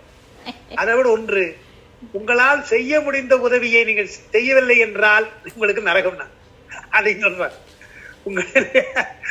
உங்களால் செய்ய முடிந்த ஒரு உதவியை செய்ய முடியவில்லை என்றால், செய்ய முடியல செய்யாது இருக்கீங்க, இவனுக்கு வியாபாரம் செய்கிறது சொல்றீங்க இல்லையா, செய்ய முடிந்த உதவியை நீங்கள் யாரா இருந்தாலும் செய்யணும். செய்யவில்லை என்றால் உங்களுக்கு நரகம் தான் என்று அறநூல் இப்படிலாம் வருதான். அதையா அவர் பாடுறாருன்னா, பெருமானே உன்னை வேண்டி நான் எவ்வளவோ பெற்றிருக்கிறேன், பொன் பெற்றிருக்கிறேன், பெண் பெற்றிருக்கிறேன், கண் பெற்றிருக்கிறேன் இல்லையா, எத்தனையோ பெற்றிருக்கிறேன் இல்லையா. இப்ப ஒரு விருப்பம், அப்ப நான் உன்னை பாடினால் நீ அருள்கிறாய், அது எனக்கு தெரியும். எனவே இப்பொழுது நீ பாடினால் அருள்கிறாய் என்று எனக்கு தெரிவதாலே என்னால செய்கிற உதவி என்ன, இந்த குடும்பத்துக்கு இறந்து போற குழந்தையை பிறப்பிக்க வேண்டும் என்று என்னால் செய்கின்ற உதவி என்னால முடியும் என்று நான் நம்புறேன். ஏன்னா உன்னுடைய அருள் இருக்குது. உன்னுடைய அருள் இருப்பதாலே என்னால் முடியும் என்று நான் நம்புவதாலே என்னால் இயன்ற உதவி செய்வதற்காகத்தான் நான் இதை பண்றேன். இல்ல பேசாம போயிட்டு சொன்னா நரகம் வந்துடும். எனவே என்னால் செய்யக்கூடிய உதவி நான் செய்வதாலே எனக்கு நரகம் வரக்கூடாது என்று நரகம் வரக்கூடாதுன்னு கேட்டுக்கிறார். இது வினையாக பின்னாலே பிறவியும் வரக்கூடாது, வினையினாலே ஒன்று பிறவ வரக்கூடாதுன்னு பிறவாமையும் கேட்டுக்கிட்டார். கேட்டுக்கிட்டு தான் 4வது பாட்டை பாடுறார். 3வது பாட்டுல முதல்லயே பிரிகாஷன் ஸ்டெப் எடுத்துட்டார். பாடி முடிச்சுட்டு பின்னால் அதையும் சொல்ற. 7வது உரைப்பார் உரை உகந்து 4வது பாட்டுல உரைப்பார் உரை உகந்து உள்கவல்லார் தங்கள் உச்சியாய் அரைக்காடரவா ஆதியும் அந்தமும் ஆகினாய் குறைக்காடு சோலை புக்கொழியூர் அவிநாசியே கரைக்கால் முதலையை பிள்ளை தரை சொல்லு காலனையே. பிள்ளை வரணுறதுக்கு கரெக்டா சொல்லிட்டாரு. காலம் தான் அவனை கொண்டு வர சொல். நீ என்ன பண்ணணும்? இப்பொழுது அதிகாரத்தினாலே உன்னுடைய அதிகாரத்தினால தானே காலம் நிலை செய்யறான். இப்போ ஒரு எக்ஸெப்ஷன் கொடு, விதிவிலக்கு கொடு. கொண்டு போயிட்டான் சரி, மீண்டும் பிறக்கணும். அந்த உயிர் பிறக்கிற பொழுது காலம் நடத்துறது எடுக்க வேண்டும். அதை அந்த உயிரை இதே இடத்துல பிறக்கும்படியாக செய். அதாவது வேண்டார் பதிகம் கூட எப்படி இந்த விஷயத்தை எல்லாத்துக்கும் நம்ம வைத்துக்கணும். ஞானசம்பந்த பெருமான் எலும்பை பெண்ணாக்கினார். அப்பர் பெருமான் அப்பூதியாருடைய மகனை மூத்த திருநாவுக்கரசை பிழைக்க வைத்தார். இதெல்லாம் எப்படி என்றால் இந்த மாதிரி வைத்துக்கணும். எங்களால் செய்யப்படுகின்ற முடிந்த உதவி பெருமானே நீ விரும்பினால் செய்தால் அது அருளாக போய்விடும், எங்களுக்கு வினை இல்லை என்று அவர்கள் வேண்டியதனாலே பெருமான் திருவுருளாலே அவையெல்லாம் நிகழ்ந்ததால் ஞானசம்பந்தருக்கோ மற்றவர்களுக்கோ எந்த வினையும் கிடையாது, நரகமும் கிடையாது என்பதுக்குதான் இந்த பாட்டப்படி கரைக்கால் முதலையை பிள்ளை தரை சொல்லு காலனை எமங்கிட்ட சொல்லு. நீ சொன்னால் அவனை கொண்டு வந்து அந்த உயிரை கொடுப்பார், அந்த முதலை இடத்துல கொடுப்பான், முதலை கொண்டு வந்து இங்க சேர்க்கணும் என்று அந்த கண்டிஷனோடு அவர் அங்க சொல்லுகிறார் என்று பார்க்கிறோம். அதனால சொல்லுங்க. நாங்களும் வேற யாருக்கு நாங்க வேண்டிக் கொண்டா இப்படி வேண்டலாமா? உங்களுடைய திருவாரூர் தானே நமக்கு என்ன தகுதி இருக்கு பெருமானே. அதாவது நீங்க பார்க்கலாம், இலக்கியமா இருக்கிறது நமக்கு இங்க உண்டு. நம்முடைய அருளாளர்கள் எல்லாம் எலும்பை பெண்ணாக்கிட்டார். எலும்பை பெண்ணாக்குறது என்ன சொல்றார்? கற்றைவார் சடையார் கருணை வார்பெற உற்பவித்தலால் பெருமானுடைய அருள்னால வந்ததுங்க. இது நான் ஒரு துணையா இருந்த வழியா இருந்ததை தவிர நானா செய்தேன் என்று அது சொல்லலாம் இல்லையா? அது போல உண்மையிலேயே பெருமானே உன்னுடைய திருவுருளால் இது நடக்க வேண்டும் என்று வேண்டினால் அதுல எந்த பெருமான நமக்கு வினை வராது. பெருமான் திருவுருள் அதுல முதல்ல வேண்டிக்கணும். அதே போல நம்மால் செய்யக்கூடிய உதவி என்றால் யாராயிருந்தாலும் தேவைப்பட்டவருக்கு மட்டுமல்ல, யாராயிருந்தாலும் செய்ய பகைவராக கூட இருக்கலாம், நம்ம விரும்பாத கூட இருக்கலாம். நம்மால உதவி வந்தால் அவர்களுக்கு பயன்படும் என்று எண்ணினால் அது நம்ம செய்திடும். அதைதான் அவங்க செய்யறாங்க. நாயன்மாரெல்லாம் எப்போ மூவரெல்லாம் ஏன் அப்படி பாடினாங்க என்றால் பெருமானை வேண்டினால் நடக்கும், அவங்களுக்கு எல்லாம் நடந்தது. எனவே அதை நம்ம விட்டுறக்கூடாது, அதை இவளுக்கு செய்வோம் என்று வந்தது. அதுல இன்னொன்று அவங்களுக்கு தெரியும். அப்படி யோசிக்கிற பொழுதே அந்த தகுதி அவளுக்கு உண்டா என்று அவளுக்கு தெரியும். பெருகின்ற தகுதி அவளுக்கு உண்டா? முதலை உண்ட பாலகன் மீண்டும் வருகிறான்னு சொன்னா பாட்டு மட்டுமல்ல, அந்த பெற்றோர்களுக்கு அந்த தகுதி உண்டா என்று பார்க்கும். அதெல்லாம் அவங்களுக்கு தெரிஞ்சு போகும். இது நடக்கும் நடக்கான்னு தெரிஞ்சு போகும் உங்களுக்கு பார்த்த உண்மை. அதனால எங்கோதான் செய்திருக்கா, எல்லா இடத்துக்கும் போய் செய்யலையே, எங்கோ சில இடங்கள் தான் செய்திருக்கான். அதனால நாம் அப்படிதான் செய்யணும். நம்முடைய உதவியை நாம் தவறாம செய்யணும். மற்றவருக்காக வேண்டுகிற பொழுது பெருமானே உன்னுடைய திருவுருள் முன்னின்று செய்ய வேண்டும் என்றுதான் நம்ம வேண்டணும். அதுதான் அங்க சொல்ற. பிறவிக்காக வந்து கோதாட்டி நாயரை ஆட்கொண்டு என் தொல் பிறவி தீதோட வண்ணம் என்றால் ஆகாமியம் வளராமல் இங்க சொல்றாரியா, பிறவாமை வேண்டுகிறாரே சுந்தர பெருமான், எனக்கு ஆகாமியம் வரக்கூடாது என்று தானே வேண்டார். எனவே கோதாட்டி நாயரை ஆட்கொண்டு என் தொல் பிறவி தீது ஓடாவண்ணம் திகழ பிறப்பறுப்பான் காதாடு குண்டலங்கள் பாடி கசிந்து அன்பால் போதாடு புன்முலையில் பொன்னூசல் ஆடலான்றாங்க. இதுல பொதுவாக பெருமானை பற்றி சொல்றதுதான். இதுல காதாடு குண்டலம்ன்றார் பாருங்க. குண்டலங்கள் என்பது ஞானாசிரியனுக்குள்ள சின்னங்கள். ஞானாசிரியனுக்கு குண்டலம் வேண்டும். நான் அதை கொண்டு வந்தேன், பின்னால் நீங்க பார்க்கலாம். திருமந்திரத்துல 6ஆம் தந்திரம். அதுல 6ஆம் தந்திரத்துல வருது, தவவேடம்னு ஒரு தலைப்புல வரும். அது திருமந்திரத்துல பெருமானுடைய இது தவ வேடம் என்று வரும் 84. தவ வேடம் இருந்து வர்றதுல 2வது பாட்டு முக்கியம்.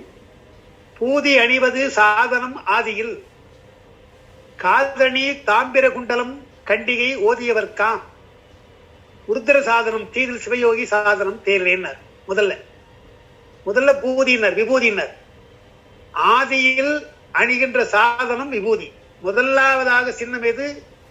அது விபூதி, திருநீர். அதுக்கப்புறம் காதலை அணிகின்ற தாமிரம், செப்புனாலே செப்பு கம்பியால் செய்யப்பட்ட கோர்த்து கட்டப்பட்ட குண்டலம். கண்டிகை என்பது உருதிராட்சம், செப்பு கம்பியால. இதான் சொன்னது. இப்ப பொன்னால போட்டுக்கிறாங்க, வெள்ளியெல்லாம் போட்டுக்கிறாங்க, இருக்கட்டும். அவர் செப்பு தான் சொன்னார். காதணி தாம்பிர குண்டலம் கண்டிகை ஓதியவர்கா, அது தப்ப வேணும். இதான் உருத்திர சாதனம், இதான் பெருமானுக்குரிய சாதனம். குண்டலத்தை அணிவது, ருத்ராட்சத்தை அணிவது, பூதி அணிதல். அந்த குண்டலத்தை பற்றி சொல்ற போது ஒரு குறிப்பு சொல்லுவாங்க. வளைந்து வட்டமா இருக்குது இல்லையா, வட்டமாக இருப்பதாலே அது பிரணவ ரூபம், பிரணவ ரூபத்தை குறிப்பது என காதல் அணிகள் இல்லையா, பிரணவத்தை காதலை ஓதுவார்கள். எனவே காதலை அணிகின்ற மந்திரம் போல இந்த பிரணவ வடிவம் அங்கே இருக்குது. உச்சரிப்பது ஓம் என்று உச்சரித்தாலும் வடிவமாக சொல்லுகிற பொழுது திருநீர் என்று சொன்னால் நிலையாமை என்ற கருத்து. திருநீர்னா நிலையாமை. அது திருநீர் பொருளா இருக்குதாங்க, சாம்பலா இருக்கு. அப்ப சாம்பல் என்பது உருவம், உருவமா இருக்கு. எனவே திருநீர். ருத்ராட்சம் பெருமானுடைய கண்களில் இருந்து வந்த கண்ணீர் என்றாங்க. ருத்ராட்சம் ருத்ரனுடைய அச்சம் கண்மணி. அது பெருமானுடைய அருள் வெளிப்பாடா இருப்பதனால அது நமக்கு ருத்ராட்சம் அடைகிறோம். குண்டலம் என்பது பிரணவரூபம், வட்டமாக இருப்பதால குண்டலம் என்று இப்படி அடிப்படையாக உள்ளது. இது தாமிர குண்டலம், தாமிரத்தினால் செப்பினாலே ஏற்பட்ட ருத்ராட்சம், திருநீர். இது சிவயோகிக்கு உரியது.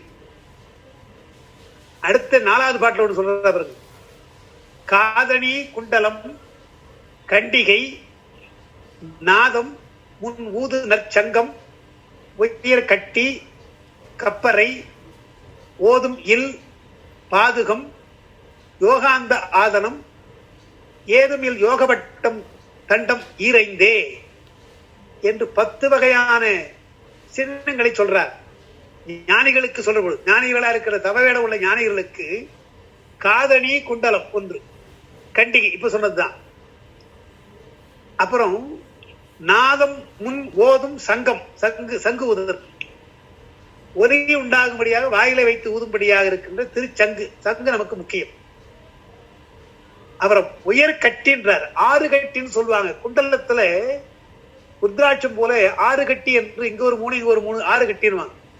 அது காதலே தொங்க விடுக்கணும், சின்ன சின்ன ருத்ராட்சமா போட்டிருக்கு காது, அது 6 கட்டிடுவாங்க அந்த காலத்துல. அது குண்டலத்தை காட்டிலும் உயர்ந்தது, உயர்ந்த நிலை, ஞான நிலை. குண்டலம் பொதுவா எல்லாருக்கும் உரியது. 6 கட்டி என்பது இன்னும் ஞானிகளாக இருக்கின்ற ஆச்சாரிய ஸ்தானத்தில் இருக்கின்றவர்களுக்கு உரியது, உயர் கட்டி. கப்பரைன்னா திருவோடு, திருவோடு பிச்சை எடுக்கிற திருவோடு. ஓதும் இல் அப்படின்னார். ஓதும் இல் என்றால் தாங்கள் ஆகமங்களையும் மற்ற திருமணம் ஓதுவதற்காக உள்ள தவச்சாலை, ஆசிரமம், தவச்சாலை வேண்டும். ஓதும் இல். பாதுகை, பாதுகை வேண்டும். அப்புறம் பாதுகை யோகாந்த ஆதாரம் என்றார். யோகத்தை செய்வதற்கு தண்டம், யோக தண்டம் கையில், யோக தண்டம், யோக பட்டம், யோக தண்டம், யோக பட்டம். அவரை ஆசனம் என்றால் அந்த புலித்தோல் மாந்தோல்லாம் இருந்தது, எல்லாம் போட முடியாது. எனவே அழகான ஒரு இருக்கை என்று யோகாந்த ஆதனம் ஏதுமில் யோகபட்டம் தண்டம் இவையெல்லாம் நமக்கு ஈரைந்து என்றார். அந்த யோகபட்டம் என்பது என்னன்னா, இப்போ சில சிற்பங்களை பார்க்கலாம். முக்கியமாக ஐயப்பனுடைய சிலையை பார்க்கும் பொழுது குத்துக்காலிட்டு உட்கார்ந்து இருப்பார். அந்த 2 காலை இணைப்பதற்கு ஒரு பட்ட மாதிரி போட்டிருப்பாங்க. அதுதான் யோகபட்டம். அது அப்படியே இருந்து கொண்டு அந்த குக்குட ஆசனத்துல பத்மாசனம் போல குக்குட ஆசனம் சிறந்ததுன்னு. குக்குடனா கோழின்னு அர்த்தம். கோழி போல் குத்துக்காலிட்டு உட்கார்ந்து கொள்றோம் இல்லையா, அது நீங்காமல் இருப்பதற்காக யோகபட்டம். அப்புறம் தண்டம் இப்படி அணிந்து கொள்றது. அது இப்ப இருக்கிற சிற்பங்கள்ல ஐயப்பருக்கு தான் அந்த வைத்திருக்காங்க. இவையெல்லாம் நமக்குள்ளதல்லவா என்றால், அப்ப குண்டலம் என்பது ஞானாசிரியனுக்கு உரியதல்லவா. எனவே பெருமான் அப்படி ஞானாசிரிய கோலத்தை குண்டலத்தோடு வந்தான்னு தெரியுது. அதை சொல்றாரு. காதாடு குண்டலங்கள் அப்படி பழசலா எண்ணி எண்ணி பாடுற பொழுது பெருமான் திருவம் இப்படிலாம் இருந்திருக்குன்னு பாடுற. கொன்றை சட்டையாராக இருக்கின்ற பெருமான் தீதோடா வண்ணம் திகழ பிறப்பறுப்பான் காதாடு குண்டலங்கள் பாடி கசிந்து அன்பால் போதாடு புன்முலையில் புன்னூசல் ஆடலாம். அது அந்த குண்டலுக்கு தான் நான் சொன்னது. அதுக்கு அடுத்தது உன்னற்கு அரிய திரு உத்தரகோசமங்கை மன்னி பொலிந்திருந்த மாமரையோன் தன்புகழே பன்னி பணிந்து இறைஞ்ச பாவங்கள் பற்றிருப்பான் அன்னத்தின் மேலேறி ஆடும் அணிமயில் போல் என் அத்தன் என்னையும் ஆட்கொண்டான் எழில்வாடி பொன்னத்த பூமுலையில் பொன்னூசல் ஆடாவும். அதான் முன்ன சொன்ன இல்லையா, முதல் பாட்டுல மூணாவது பாட்டுல முன் ஈரும் ஆதியும் இல்லான்னு பார்த்தோம் இல்லையா. முன் ஈரும் ஆதியும் இல்லான் முன்னுதல்லாம் நினைத்தல், நினைக்கப்பட முடியாதவன். அதுதான் இங்க சொல்றாரு. உன்னற்கரியான் ஒருவன் இருஞ்சீரான்னு பாடுறானே திருவம்பாவில. அதுபோல உன்னற்கரியவன் நினைப்பதற்கு அறியவன், நினைப்பதற்கு அறியவன். உத்தரகோசமங்கையிலே இருக்கின்ற மன்னி பொலிந்திருந்த மாமரையோன்னர் அந்தணன். மன்னி பொலிந்திருந்தான் என்றால் நிலையாக இருந்தான், பொலிவாக இருந்தான், சிறந்த அழகோடு திருமேனியோடு பொலிந்திருந்தான். அப்படிப்பட்ட மாமரையோன் தன் புகழே பன்னின், அவனை தவிர வேறு புகழாமல். பன்னுதல் என்றால் திருப்பி திருப்பி சொல்லுதல். பன்னி பணிந்து இறைஞ்ச சொன்னார். பன்னுதல் என்றால் திருப்பி திருப்பி பாடுதல், தோத்திரமாக பாடுதல், மந்திரமாக சொல்லுதல். பணிவது என்பது பூசை வழிபாடு. இறைஞ்ச என்று சொன்னால் வேண்டிக் கொள்ளுதல். அது பூசையினுடைய முடிவிலே பிரார்த்தனை கீர்த்தனம் என்றெல்லாம் சொல்லுவாங்க. பிரார்த்தனை கீர்த்தனம் போல. எனவே பன்னி பணிந்து இறைஞ்ச பாவங்கள் பற்றிருப்பான். பாவங்களை எப்பொழுது நீக்குவான்னு சொன்னா பற்றிருப்பான். அன்னைக்கு கூட உங்களுக்கு சொன்னோம். அந்த பற்றிருப்பான் வரப்பொழுது பொதுவாக உலகத்தில் இருக்கிற பற்று நீக்குதல் தான். அதை விட உயிருக்கு பற்றாக இருக்கின்ற ஆணவம், அதுதான் பற்றிருக்கு. பாசமாம் பற்றறுத்து பாரிக்கு மாறியன் அப்படின்னார் முதல்லையே. இந்த பாசம்னா ஆணவம் தான். பாசமாம் பற்றுங்க, அது பற்றுவதால் தான் மற்ற பிரச்சனை எல்லாம் நமக்கு. எனவே பாசமாம் பற்றறுத்து பாரிக்கு மாறியன். அதுபோல இங்க பாவங்கள் பற்றிருப்பான் என்றால் ஆணவத்தை நீக்குவான். அதுக்கு என்ன செய்ய வேண்டும்? அந்த மலவாதனை கூட தாக்காமல் இருப்பதற்குத்தான் இது 5 எழுத்தை ஓதணும் சொல்றாங்க இல்லையா. அதான் பன்னினர். பன்னுதல் என்று சொன்னால் மந்திரங்களை சொல்லுதல், கோத்திரங்களை சொல்லுதல். அது மலவாதனை தாக்காமல் இருப்பதற்காக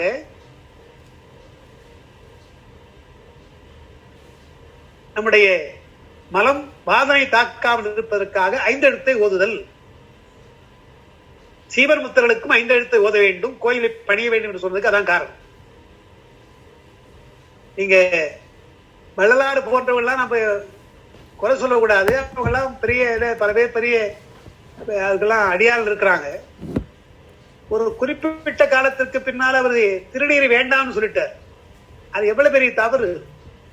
திருமந்திரத்துல திருமூலர் அது மங்காமல் பூச வேண்டும் சொல்றார். திருஞான சம்பந்தர் திருநீற்று பதிகம் பாடுறார். இங்க சொன்னது போல எடுத்த உடனே பூதிதான் முதல் சாதனம் நமக்குன்ற முதல் சாதனம் சைவர்களுக்கு. இப்படி எல்லாம் நாம சொல்லிட்டு அங்க ஞானிகள் அந்த உயர்ந்த நிலைக்கு போயிட்டா அதெல்லாம் வேண்டாம்னா அதுதான் நமக்கு எழுதுற நமக்கு கூட வருது. சீலமில்லை விரதமில்லைன்னு வருது ஜிஆர்ல. அதுக்கு என்ன சொல்றாங்கன்னா தானே நழுவி விடும். அது நீங்க அந்த எண்ணமே இல்லை, பெருமானையே எண்ணிக்கொண்டிருக்கிற பொழுது இப்ப ஏதாவது ஒரு முக்கியமான வேலை இருக்கிறது மறந்து போகுது இல்லையா, அதை நாம விளக்கல, தானா விட்டு போகுது. அதுபோல் பெருமானையே எண்ணிக்கொண்டிருக்கின்ற பொழுது இந்த சீலம் எல்லாம் வேண்டாம். இதெல்லாம் எதற்கு? அவனை எண்ணுவதற்குத்தானே. தியானமாக நமக்கு எப்பொழுதுமே பெருமானுடைய கருத்து நமக்கு மனசில் இருந்து விட்டால் இதெல்லாம் அவசியம் இல்லை. அப்படி அதுதான் சொன்னாங்க. அவர்களுக்கெல்லாம் திருநீர் அணியணும்னு அவசியம் கிடையாதுன்னா இவர் திருநீர் அணியே கூடாதுன்னு சொல்லிட்டாரு. என்ன அதை பார்த்து என்ன பண்றாங்க சாதாரண மக்கள் எல்லாம் இப்ப அவரை பின்பற்ற அத்தனை பேரும் விபூதி போறது. நான் பார்த்த தீவிரமான சன்மார்த்திகள் எனக்கு முதல்ல தெரியாது. இங்க குரோம்பேட்டில் ஒரு இடம் என்னை ரொம்ப வற்புறுத்தி கூப்பிட்டாங்க. நீங்க சன்மார்க்கத்தை எல்லாம் பேசணும்னு. நாம எங்க பேசுறோம்னா ஒண்ணும் தெரியாதுன்னு சொன்னா கேட்கல. உதாரணம் பேசணும் போனா ஒருத்தனும் திருநீர் அணிகளாங்க. எனக்கு ஒண்ணுமே புரியல. என்னன்னா அப்புறம் தான் சொல்றாங்க ஓஹோ திருநீர் அணியக்கூடாதுன்னு சொல்லிட்டாங்க என்று சொல்றேன். நாம என்ன பண்ண அது மாதிரி இவங்க என்ன பண்ணாரு, நம்முடைய பெருமான் பன்னின்ன மந்திரங்களை சொல்லுதல் என்றால் மலபாதனை தாக்காமல் இருப்பதற்கு 5 எழுத்தை ஓதுதல், பணிந்து என்றால் பெருமானுடைய கோயில்களை பணிதல், ஆலயந்தானும் அறநெடுத்தொழுதல் பணிதல், இறைஞ்ச என்றால் வேண்டுதல். அந்த பூசை முடிவிலே பிரார்த்தனை நமக்கு இருக்கிற அந்த பிரார்த்தனை அதை வேண்டுதல் செய்தால் பாவங்கள் பற்றிருப்பான், அந்த ஆணவத்தை நமக்கு நீக்குவான் என்று சொன்னவர். அடுத்த வரியிலே அன்னத்தின் மேலேறி ஆடும் அணிமேல் போல் எண்ணத்தன் என்னை மாட்கொண்டான் பாடுறார். இதுக்கு அப்பாவுடைய உரை வேறவா இருக்குது. அன்னத்தின் மேலேறி என்றால் அந்த ஊஞ்சல் இருக்குல்ல, ஊஞ்சல் பலகை, அது அன்னம் போல செய்யப்பட்டிருக்குது. அழகாக செய்யப்பட்டிருக்கு. அன்னம் போல இருக்கின்றது. அதன் மேல் நாம அடிமயில் போல் நம்ம மயில் போல ஏறி ஆடுவோன்ற பெண்கள்லாம் மயில் போல ஆடுகின்ற பெண்கள் எல்லாம் மயில் போல, ஊஞ்சல் அன்னம் போல இருக்குது. அன்னம் போல வடிவம் இருக்குதான். எனவே அந்த அன்னமாக இருக்கின்ற ஊஞ்சல் மேல் ஏறி ஆடும் அணிமயில் போல் எண்ணத்தன் என்னையும் ஆட்கொண்டான் வருது. இதுக்கு என்ன பண்ணிட்டாங்க சில பேர் ஒரு உரை, காசு பிள்ளை கூட அப்படி அவர் எழுதல, இப்படி உரை சொல்றாங்க எழுதுறார். அன்னத்தின் மேலே ஏறி உங்க பாட்டுல ஆடும் அணின்னு பிரிச்சிருக்காங்க. என்னுடைய பாட்டுல சேர்த்து படிக்கிற பொழுது ஆடு மணி மயில் போல் என்று வரும். ஆடு மணி மயில் போல் கூட வரலாம், வரலாம். அன்னத்தின் மேலே ஏறி ஆடு மணி மயில் போன்றதுக்கு என்ன சொல்றாங்க, ஊஞ்சல் மேலே இருந்து கொண்டு மணி என்றால் மாணிக்கம், மயில் என்றால் உமையம்மை. மாணிக்கம் போல் இருக்கின்ற பெருமானும் மயில் போல் இருக்கின்றவர்களும் ஊஞ்சலை ஆடுகிறார்கள். ஆடுகின்ற அந்த எண்ணத்தன் என்று அந்த பொன்னூசலுக்கு பெருமான் ஆடுவதா சொல்றாங்க. அது பொருத்தம் இல்லை. ஏன்னா எல்லா இடத்துலையும் இவர்கள் ஆடுறதானே, பெண்கள் ஆடுறதானே சொல்றாங்க. பெண்கள் ஆடுவதுதான் சொல்லி கொண்டு வர. இங்க மட்டும் அங்க பெருமானை சொல்றதுதான். நாம் இன்றைக்கு பொன்னூசலை அங்க வைக்கிறோம், அத்த ஜாமத்தில் கொண்டு போய் வைக்கிறோம், அது வேற விஷயம். இங்க அப்படி இல்லை.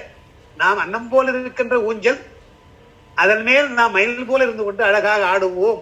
எப்படி என் அத்தன் என்னையும் ஆட்கொண்டான், அத்தனாக இருக்கின்ற பெருமான் ஆட்கொண்டால் அதை பாடுவோம், அதை எழில் பாடுவோம். பொன்னுத்த புன்முனையில் பொன்னூசல் ஆடலாம் என்று வருது.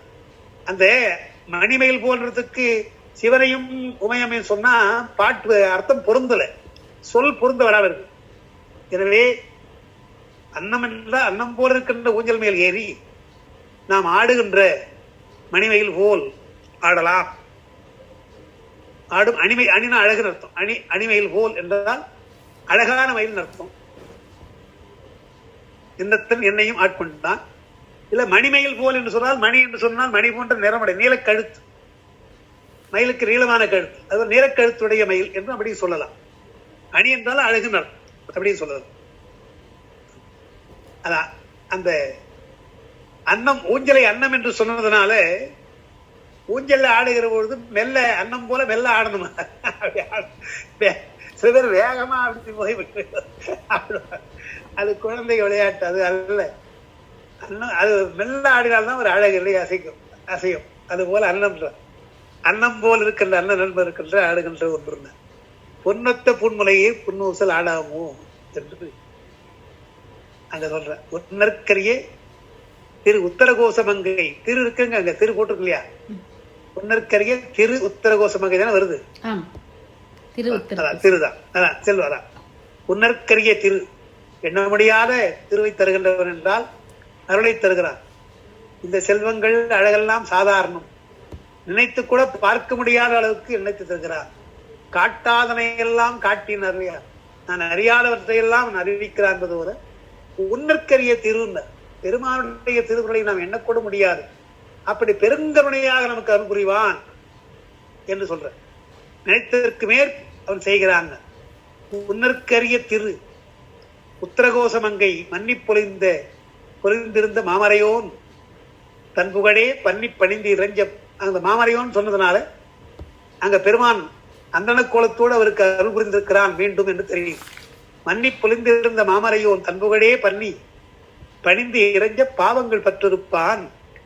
அன்னத்தின் மேலேறி ஆடும் அணி மயில் போல் எண்ணத்தன் என்னையும் ஆட்கொண்டான் எழில்பாடி பொன்னொத்த புன்முலையீர் பொன்னூசல் ஆளாமோ என்று வருது. அதோட அந்த 7வது பாட்டு முடியுது. அடுத்து இன்னொரு பாட்டு 8வது பாடல்.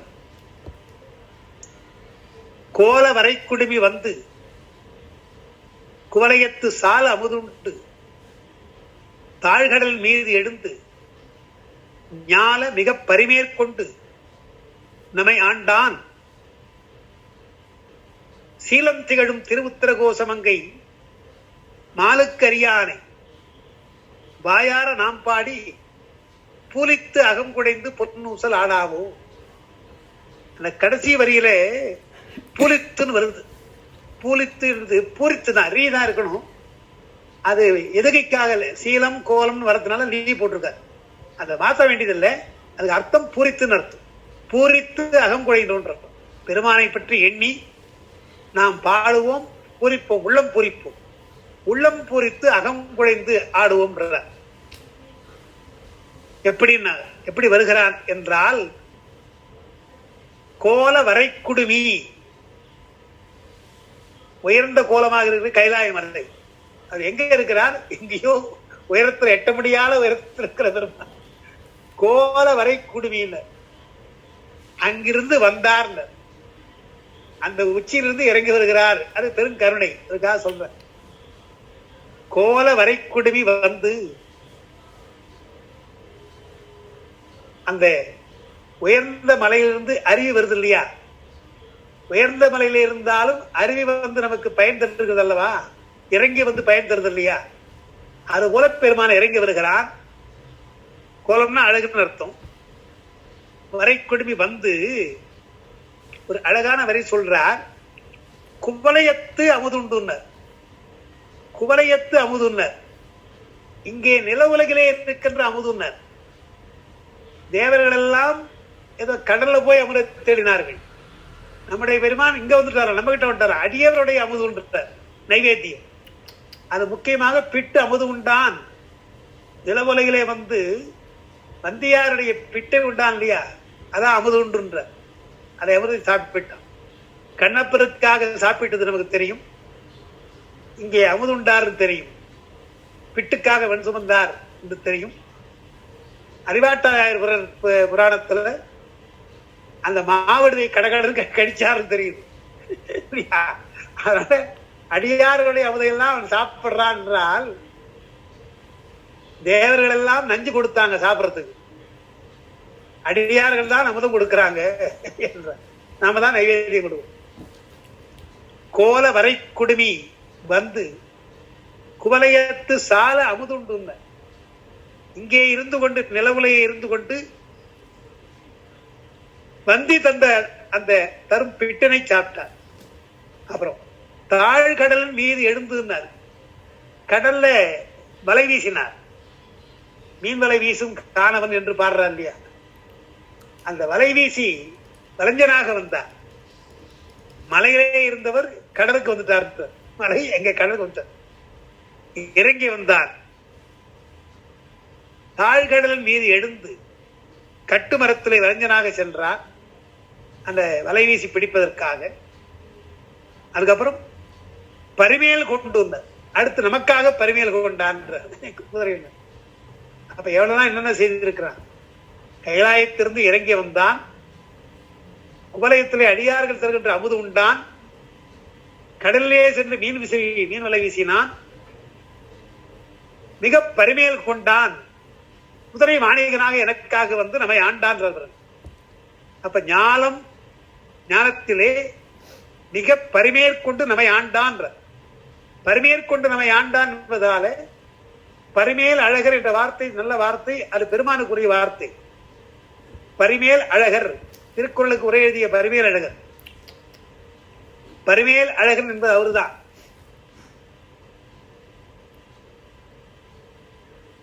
அது திருமாலுக்கு உரியதல்ல சொல்றாங்க, பரிப்பெருமான் சொல்றாங்க. ஆனால் குதிரைவேல் ஏறியவர் அவர் தான். திருமாலுக்கு சொல்ற பொழுது அந்த குதிரையை கேசி என்ற ஒரு குதிரையை அடக்கிறான்னு சொல்றாங்க. அடக்கியதாலே பரிமேல் அழகன் சொல்றாங்க அவரை. திருமாலுக்கு வைஷ்ணவா எடுத்தா. ஆனால் இங்க பரிமேல் கொண்டுன்ற பல இடங்களில் குதிரை சேவராக வந்து நமக்கு தெரியும். எனவே அழகராக வந்த பெருமான் என்று பரிமேல் அழகர்ன்றது.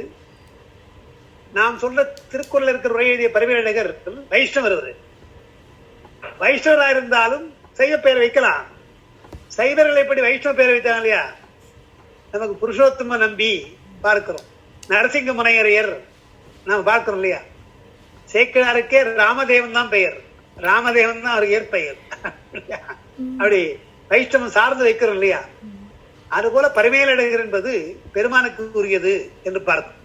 அப்ப பரிமேல் அழகராக ஞான மிக பரிமேற்கொண்டு நம்மை ஆண்டான். சீலம் திகழும் திரு உத்தரகோச மங்கை.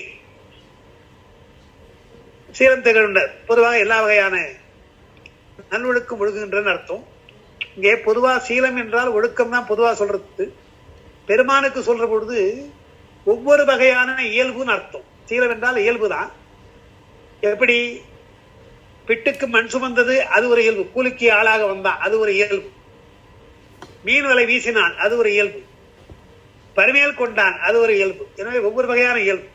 எனவே அந்த சீலம் திகழும் திரு உத்தரகோச மங்கை மாலுக்கரியாரை வாயார நாம் பாடி பூரித்து அகம் குடைந்து பொன்னூசல் ஆடலாம் என்று இங்க பெருமான் எளிவந்த பிரானாக வந்து ஆட்கொண்டதை சொல்லுகிறார். அந்த திருப்பூவல்லிலே சிவபுரத்தார் போரேறு மண்பால் மதுரையில் பிட்டமுறு செய்தவர்களில் வருது. நாம் பார்த்தோம். மண்பால் வந்தார், இங்க வந்தான், நிலவலத்தை வந்தான், மதுரையில் ஒரு குறிப்பிட்ட இடம் சொல்லிட்டார். குறிப்பிட்ட ஊர் வீடு பிட்டமுதுன்னா எங்க இருக்கிற பெருமான், கைலாயத்தில் இருக்கிற பெருமான் நிலவலத்துக்கு வந்தார். நிலவலகம் என்று மட்டுமல்ல, மதுரை, மதுரையில் அந்த அம்மா வீடு என்று அங்கு குறிப்பிட்ட இடத்துக்கு போனார் இல்லையா? எனவே பொதுவாக அருள் புரிவது என்பது வேறு, உலா போந்து அருள் புரிவது பொதுவாக ஒவ்வொரு வீடா செல்றார் என்றுதான் மாணிக்கவாசகர் பாடுறாரு. அதாவது இங்கனம் இல்லங்கள் தோறும் எழுந்தருளின் ஒண்ணு சொல்றார், பழங்குடில் தோறும் எழுந்தருளின் நான் சொல்றார், ரெண்டு சொல்றார். எனவே பொதுவாக திருவீதி உலா வந்து எல்லாருக்கும் காட்சி தருவது, பெருமான் அருள்வது, தனித்தனையாக ஆன்மார்த்த பூசையிலே வந்து அருள்வது என்று ரெண்டா சொல்றோம் இல்லையா? அதுபோல இங்க பிட்டுக்கு மண் சுமந்தது என்றால் வந்திக்காக வந்தார், வந்து அந்த பிட்டமுறை சாப்பிட்டார். அதான் மண்பால் மதுரையில் பிட்டமுறு செய்தருள் என்று பின்னால் அவர் சொல்ல போறார். இதெல்லாம் நம்ம ஆண்டான் என்பதனால இது அகச்சான்றாக குதிரை மாணிகனாக வந்து மாணிக்கவாசகரை ஆண்டு கொண்டார் என்ற செய்தி நமக்கு அங்க இருக்குது. எனவே ஞானம் மிக பரிமேற்கொண்டு இங்க மிக ஞானம் ஒன்று வருது. ஆமா, அதான் அந்த அப்பா என்ன எழுதுறாங்க, ஞானம் மிக மண்ணுலகமே மேலான உலகமாகும்படின்றார். ஞானம் மிகன்றார். இந்த ஞானம் நில உலகம் தான், அது மேல் உலகம் மாதிரி ஆகி போச்சான், பெருமான் இருக்கிற கைலாய் மாதிரி ஆகி போச்சான். ஏன்னா அவர் வந்துட்டார் இல்லையாங்க.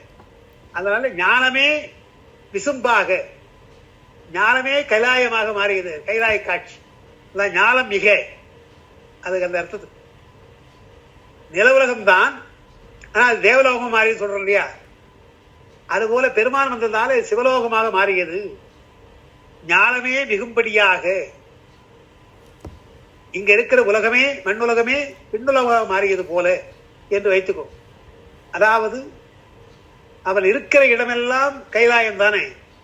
எனவே இங்க வந்து இவ்வளவு செயல்களை அவன் செய்திருக்கிறார் என்றால் இதுவும் கைலாயம் போலத்தான். எனவே மதுரை என்பது கைலாயமாக சொல்வார்கள். குமரகுருவர் குறிப்பாக சொல்லிட்டாரு, வெளிப்படையாக சொல்லிட்டார். வெள்ளிக்குன்றம் இருக்கிறதே அங்க இமயமலை, அந்த இமயமலை என்பது அவருக்கு சும்மா போய் வர இடம், கேம்ப். அது எப்பொழுதுமே இருக்கிற இடம் மதுரைன்ட்டார் இருக்கிறார் என்று அவர் பாடினார்.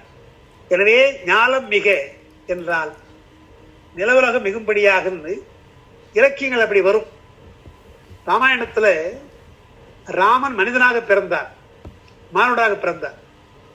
திருமாலே இங்கு மானுடாக பிறந்ததாலே மானுடம் வென்றதம்மா, மானுடம் சிறந்ததா போயிடுச்சு என்று பாடுறார். மனிதராக பிறந்ததாலே மானுடம் சிறந்தது. அதுபோல பெருமாள் ஞானத்திலே வந்ததாலே ஞானம் சிறந்ததா போச்சு, ஞானம் சிறந்தது.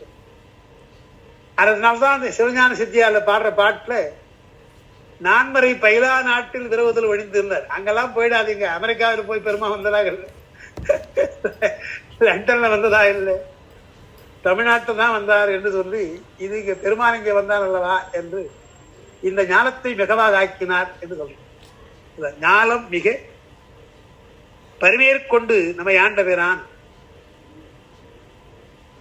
ஞானசம்பந்தன் ஞானம் நின் புகழே மிக வேண்டும். பெருமானே இங்க ஞானத்தை வந்து எவ்வளவு செய்கிற, நீ எவ்வளவு செய்கின்றாய் அடியார்களுக்கு. அப்ப இந்த அடியார்களுக்கு செய்த புகழெல்லாம் எல்லாம் சொல்லணும் இல்லையா, ஞானத்தில் எல்லாரும் சொல்ல வேண்டும் என்றுதான் எண்ணினார். அவருடைய அருள் உள்ளம் தமிழ்நாட்டில் தான் பாடினார். இது எத்தனை நாட்டுக்கு தெரியும்? தமிழ்நாட்டு எங்கோ இடத்திலே நடக்கின்ற செயல் எல்லாருக்கும் தெரிய வேண்டுமல்ல பெருமானுடைய புகழ் என்றுதான் அப்படிதான் அவர் பாடியிருக்கிறார். அது இன்னைக்கு அப்படியே சரியா போச்சு. எந்த கண்ட்ரி போனாலும் எங்கே போனாலும் பெருமானுடைய புகழை பாடுகிறார்கள் என்றார். அந்த அளவுக்கு அவருடைய அருள் வாக்கு அப்படி பலமா இருக்குது. ஞானம் நின் புகழே மிக வேண்டும் தென் ஆலவாயில் வரை. இங்க இருக்கிற நீ தென் ஆலவாயில் இருக்கிறப்பா, நீ உன்னுடைய புகழெல்லாம் ஞானம் எல்லாம் வர வேண்டும் அல்லவா என்று ஞானம் நின் புகழே மிக வேண்டும் என் ஆலவாயில் உரையும் மாதியே என்று அது வாதம் செய்கிற போது கேட்கிறார் இல்லையா, சமணரை நாம் வாதம் செய்யலாமான்னு கேட்கிற பொழுது பெருமானே உனக்கு திருவுள்ளம் உண்டா? ஏதோ நான் வாதம் பண்ணி நான் புகழ் பெறுவதற்காக சொல்லல, உன்னுடைய புகழ் மிக வேண்டும், அதுதான் வாதம் பண்ணணும்னு கேட்கிறேன். எனக்கு ஒன்றும் புகழ் அவசியம் இல்லை, எனக்கு தேவையும் கிடையாது, அது உனக்கு தெரியும். உன்னுடைய புகழெல்லாம் பெற வேண்டும், சைவம் பெற வேண்டும் அல்லவா என்றுதான் நாங்க கேட்கிறேன். அதுதான் சொல்றார். ஞானம் மிக பரிமேற்கொண்டு நம்மை ஆண்டான் சீலம் திகழும் திரு உத்தரகோச மங்கை மாலுக்கு அரியானை வாயார நாம் பாடி பூரித்து அங்கே புளித்து அகங்குடைந்து பொன்னூசல் ஆடலாம் என்று அங்க மாலுக்கு அரியான்னு ஒரு வார்த்தையும் சொல்ற. திருமாலுக்கு அவன் அரியவனாக இருக்கிறார், நமக்கு பரிமேல் வந்திருக்கிறார், பரிமேல் வந்த அழகனாக இருக்கிறார் என்று மாலுக்கு அறிவனாக இருக்கிறார் ஒரு வார்த்தையை அவர் சொல்றார். காரணம், கல்கி அவதாரம் குதிரை போல வரப்போறான்னு சொல்லிட்டு இருக்காங்க. திருமால் அங்க குதிரை போல வரப்போறான்றான். இங்க பெருமான் குதிரை மேலேயே வந்திருக்கிறான். பெருமான் நமக்கு வேண்டி இது இதான், அந்த குதிரை தான் முக்கியமே தவிர அந்த குதிரை முக்கியம் இல்லை அப்படின்னு சொல்லி மாலுக்கரியானாக இருக்கின்ற பெருமான் இங்கே ஞானத்திலே பரிமேல் கொண்டு நமக்காக யார் குதிரை மேல வந்திருக்கிறான் இல்லையா, அந்த அந்த அழகை நாம் பாடுவோம் என்று சொல்லி முடிக்கிறார். இன்னும் ஒரு பாட்டு இருக்கு டாக்டர், சொல்லி முடிச்சிடலாமா? சரி, உங்களுக்கு ஓகே?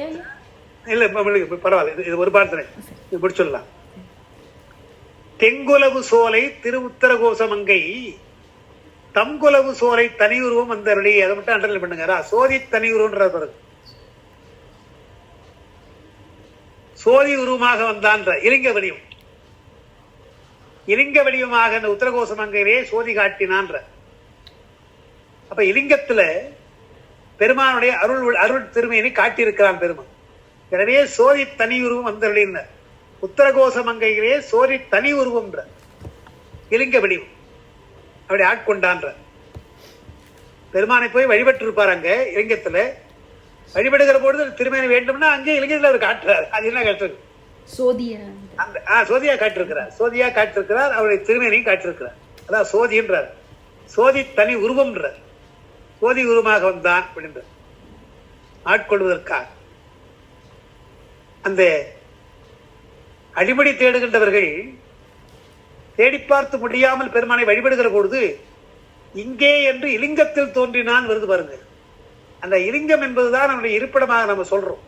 இலிங்கத்திலே அடைகிறான் என்று சொல்றோம் அடிப்படை. அதனால இலிங்க வடிவமாக வருகின்ற பொழுது இலிங்கத்திலிருந்து வெளிப்பட்டு சோதியாக தோன்றுகின்றான்.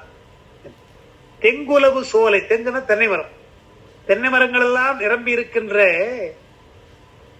அந்த சிறு சோலை திரு உத்தரகோசமங்கையில இருந்து கொண்டு